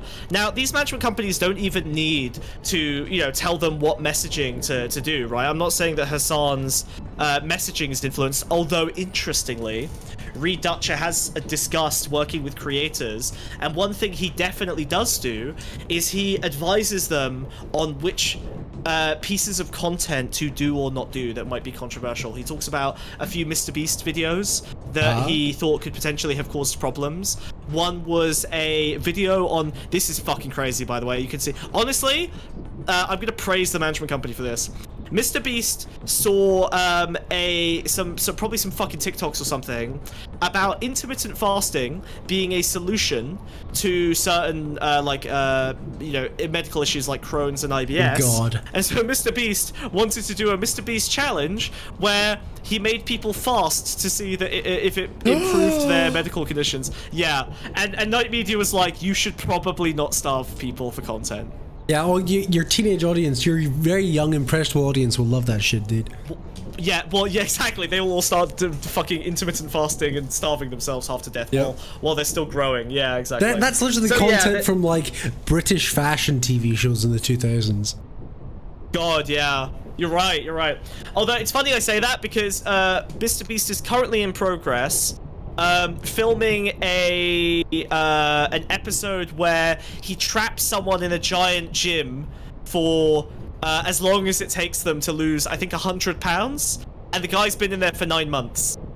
So he's literally like, and if he gets out and he's still fat, he makes no money, and if he gets out and he's under the correct weight, then he gets 100,000 bucks. Fucking crazy. Jesus. So yeah, I don't know. Body shaming is the next metric. No terrifying incentive structures there. Am I not always ahead of the trends? What, being a body shamer? Yeah, that's true. You and Mr. Beast are peas in a pod, buddy. Yeah. How do you think you got the idea? Oh shit! Wait, are you the guy? Were you the one that he practiced it on? You just called me Mr. Knight. Why do you think all these stars on my hats are for, huh? I thought they were kills, like those UK soldiers, you know. I haven't killed any UK soldiers. What are you talking about? No, you know what I mean. But yeah, I think it's interesting. So basically, there is some definition about what content doesn't get presented. There's definitely also coordination and cooperation in terms of showing up on each other's shows. You know, Leftovers. Yep. Hasan on Theo Von. I wonder if they recruited a bunch of comedians because they keep showing up on Hasan's show. Oh, interesting. That's possible. Yeah, I mean, that's an industry that doesn't seem to be tapped. If you look at the 2022 or 2024 lineup. But yeah, essentially Knight Media is sitting on every side of the political spectrum. So whether you are on the side of Asmongold or Hasan or Ethan in any of these conflicts, essentially these are internal, intercorporate disputes that are playing out, and no matter who you support or watch or whatever, however the fuck you engage with this content, essentially you are only empowering the brand of one dude who owns Knight Media and a bunch of fucking side brand businesses that sell incredibly shitty Chinese slop with Mr. Beast's name on it. One bit of analysis that I thought was interesting from Reed Dutcher, and he said this a couple of years ago on one of these podcasts I saw. He said that loyalty has essentially shifted from brand loyalty to individual loyalty, right? And this is a well-known aspect of like the influencer economy, right? But he explicitly talks about being able to essentially sell slop or sell like quality blue chips, kind of blue chip company products via just branding deals and white labeling through influencers. So I think his end goal is essentially to replace all kind of brand advertising with, regardless of your vertical, you will be getting served to by particular guys. One interesting thing is he also owns the biggest creators in like sneaker YouTube, which I have no affiliation with, but those motherfuckers spend money like crazy. So every vertical like makeup and sneakers and even golf, interestingly, apparently that's like a very high spend vertical, so they really like that area. They've basically dominated these entire infrastructures of like brand deals and media to the point where you basically can't escape it. Like every creator that you're potentially engaging with, other than the tiniest ones that have no brand deals and are commercially unviable, please donate, please, God, please. Yep. I don't have to reply to the email from Knight Media and sign on. We're demonetized. Your donations keep the show running. Spug, you gotta do a real plug. You can't keep half-arsing it. You always half-arse it. And you're like, wait, because you fucking half-arsed it. Guys, please donate. I love money. Please keep Pondscum running.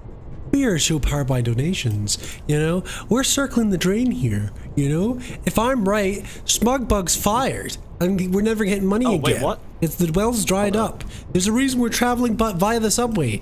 Previously we were in limos, now we're in the subway. Yes, do we have to eat humble pie once in a while to bring you a top quality show? Yes. But you know what? God damn, it's worth it. It's worth it for that little bit of love from the community, from the membership, from you guys. So please donate to Pondscum. Pod/tip. Yes, Streamlabs.com. Thank you for posting the link, Oscar. You're always speedy with that. Yeah, thank you, Oscar. Sorry, Esther. Yeah, so there's a lot of weird connections with the money and companies. Essentially, there's a pretty neat line of ownership. Oh, one interesting thing: former very high-level Amazon executives are operating as like co-founder of Knight Media, which explains some of Hasan's immunity to Twitch. Essentially, they have incredibly close ties. So this management company has incredibly close ties to Amazon, which owns Twitch, which Hasan is generally considered immune to, bans from. He gets very, very light punishments. Yeah. Oh, hello. Based in Cell. Thank you. I can't wait until the Pondscum Podcast is bought out by Knight Media. Imagine small cloaking cheap sneakers and Funko Pops. Yeah, I'd love to see him sell we would have the best plushies, dude. Imagine how I'd be wearing the biggest fucking sneakers known to mankind. They look like fucking clown shoes. Yeah. I'd have giant sneakers. You get a Nike brand deal, and you just wear a little trainers. That'd be so cool. I'd just be like the squeaky noises as I walk. Yeah, I could become a marketable plushie. My dream. I could finally become a marketable plushie. Yeah, you want to buy Pondscum Pod merch? That would be so fucking awesome. I can replace that IKEA shark. I'll be the trans community staple plushie. That's my that's how I angle myself. Wonder why you'll be that. Shut up. But that's the thing. They always want to make everything gay and trans. So there you go. They'll be like they'll think they're helping me break out of my egg. They're gonna channel trans voodoo energy into their plushies to try and make me moth trans. Plushie. Your donations might make us consider it. That's true. Yes. Yeah. We do own the rights to all of your guys. By the way. Sorry. Yep. So former Amazon executive Alexandra Moore, chief executive of, I believe it was maybe not chief executive, but a high-ranking executive in mergers and acquisitions of Amazon.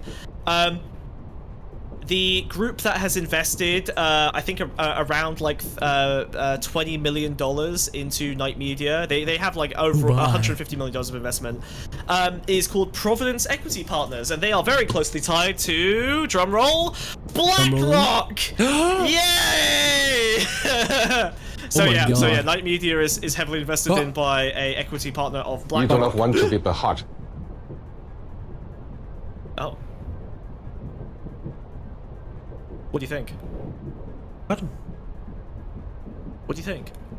I thought you wouldn't literally be it. You'll be the replacement. That makes sense. I think they're worried you're gonna get fucked to death by trans women. Oh no! That's true. Yeah. Oh my god.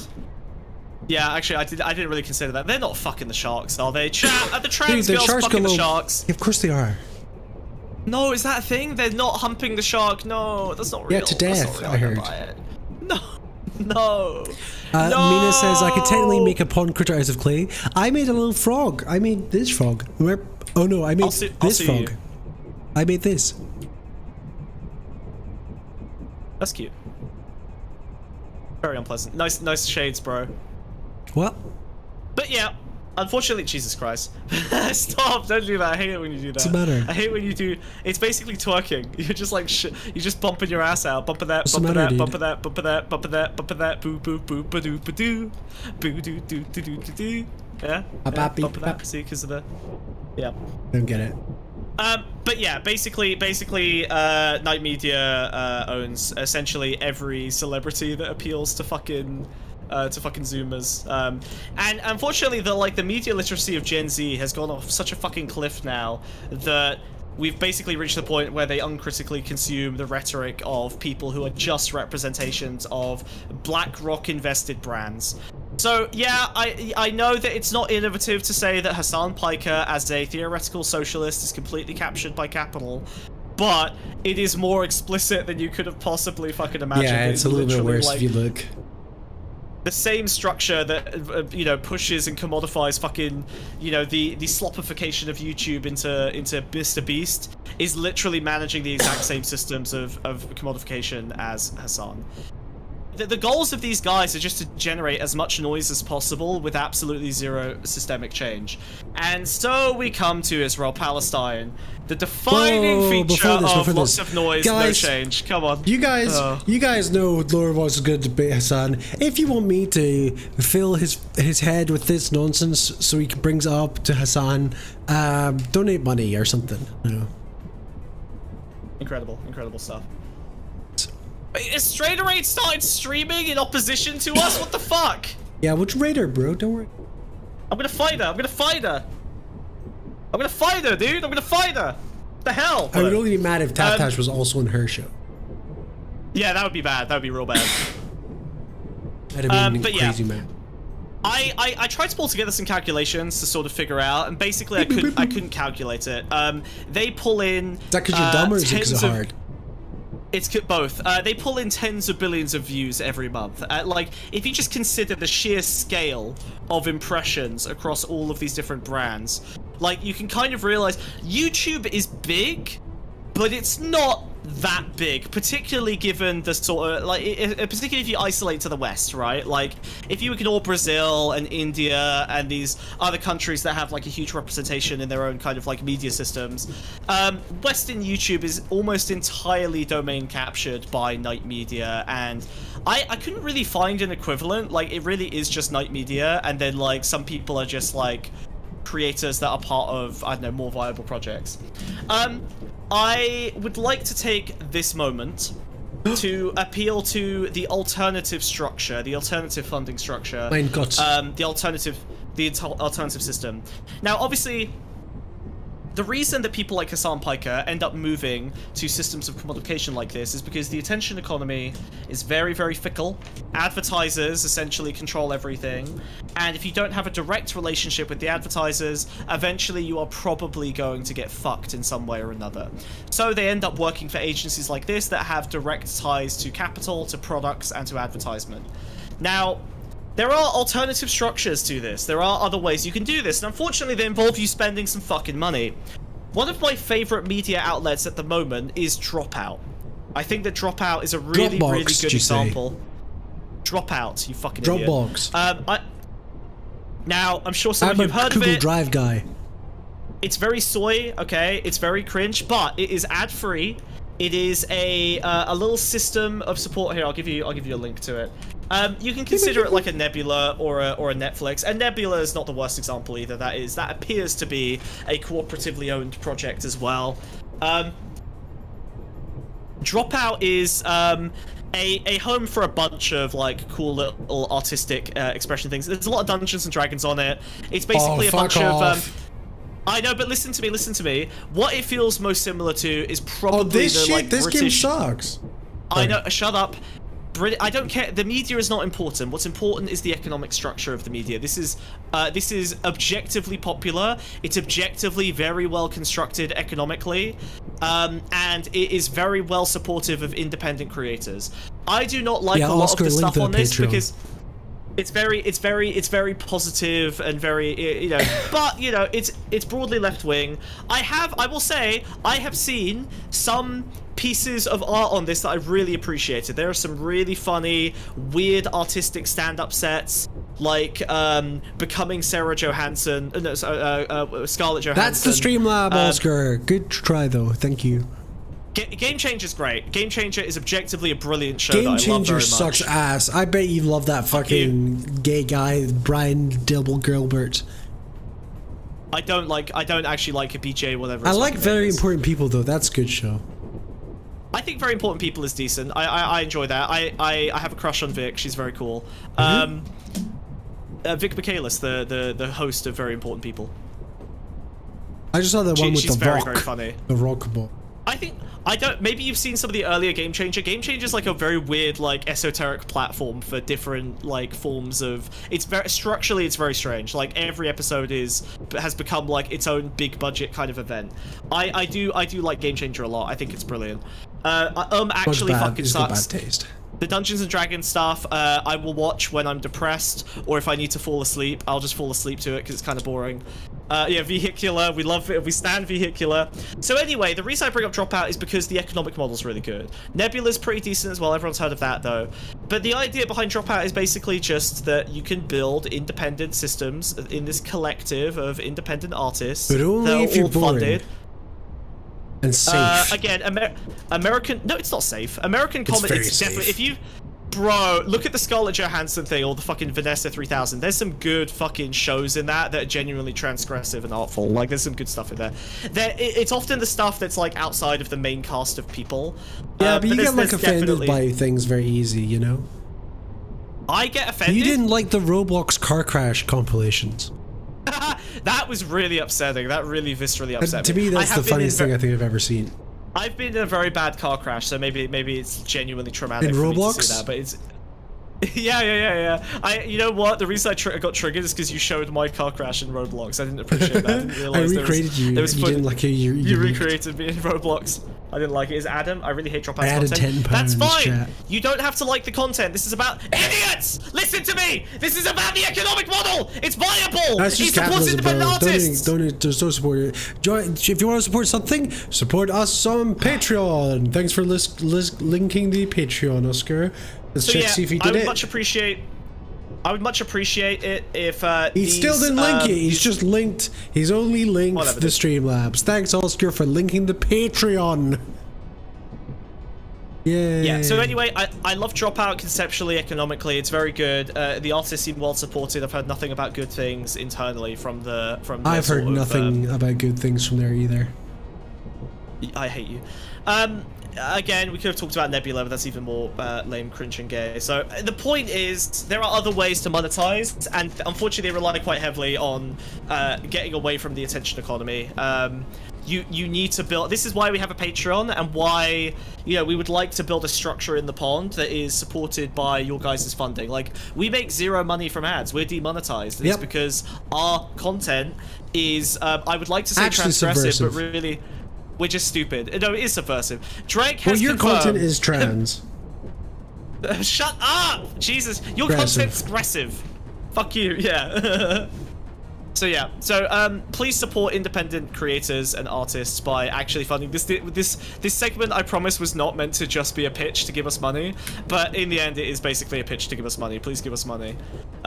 You need to push back against like massive capital incentives like this. If you hate Hasan, donate £1 right now. Thank you, Gombi. If you don't donate £1, that means you want to kiss Screening at the Hasan. audience is not in line with the 3 keeping in lines. The Ministry of State Security will investigate. That's so true. That's so true, actually. Look, Taftaj didn't have to push us together that time. It's natural. I just remembered the gun again. Yeah, no, he's got a little gun there. Yeah, he's got a little gun. He's probably working for them. He's Chinese. Chinese. You think he works for the Yakuza? No, I'm saying he works for the Triad. Night. He works for the Night. He works for Night Media? Well, Is think he a about representative it. of Night Media? I think he's talent scouting us. Interesting. Yeah, so yeah, this is a very horrible story. The opposition is all controlled. Your politics content is slop and has all been captured, unfortunately, by, funnily enough, a single management company that takes funding from Disney and fucking BlackRock. It's over. So yeah, this is the final straw. Hasan, Asmongold, Ethan Klein, they all serve the same masters. They all serve the same gods. And watching any of them is essentially... You have like if you watch it for politics, you're being had. If you watch it purely for entertainment value, slop. I don't know, brain rot is brain rot. You can do what you want, but it's probably bad for you. And they are never really going to challenge anything or be subversive. So just don't think that you're really engaged in anything meaningful as a result of that. Sorry guys, love you, thank you. Yeah, that's so true. That's so true. Okay, well. That was a lovely little show. I'm quite happy about that. Yeah, it was. Nice. I'm quite happy with it as well. It was nice to have Taftaj on. Yeah. If only we'd made enough money to stick around and keep the show going. But alas, we made £18. Despite bringing you a guest who we had to pay a £450 appearance fee. She has a retainer and everything. Despite me having to spend £6 on Dropout, I had to hire Brianna Wu to build me a research doc, and she charged me twice as much as the person she charged to build that research doc on Night Media. So yeah, it's been rough out here, guys. I'm not gonna lie. It's been a tough time. It's been a tough show. Yeah. Yeah. Yeah. Well, at least nothing bad's gonna happen. You know what I mean? At least nothing bad can happen. Well, you know, we're just gonna like. Let's just sit back and relax. You know? Yeah.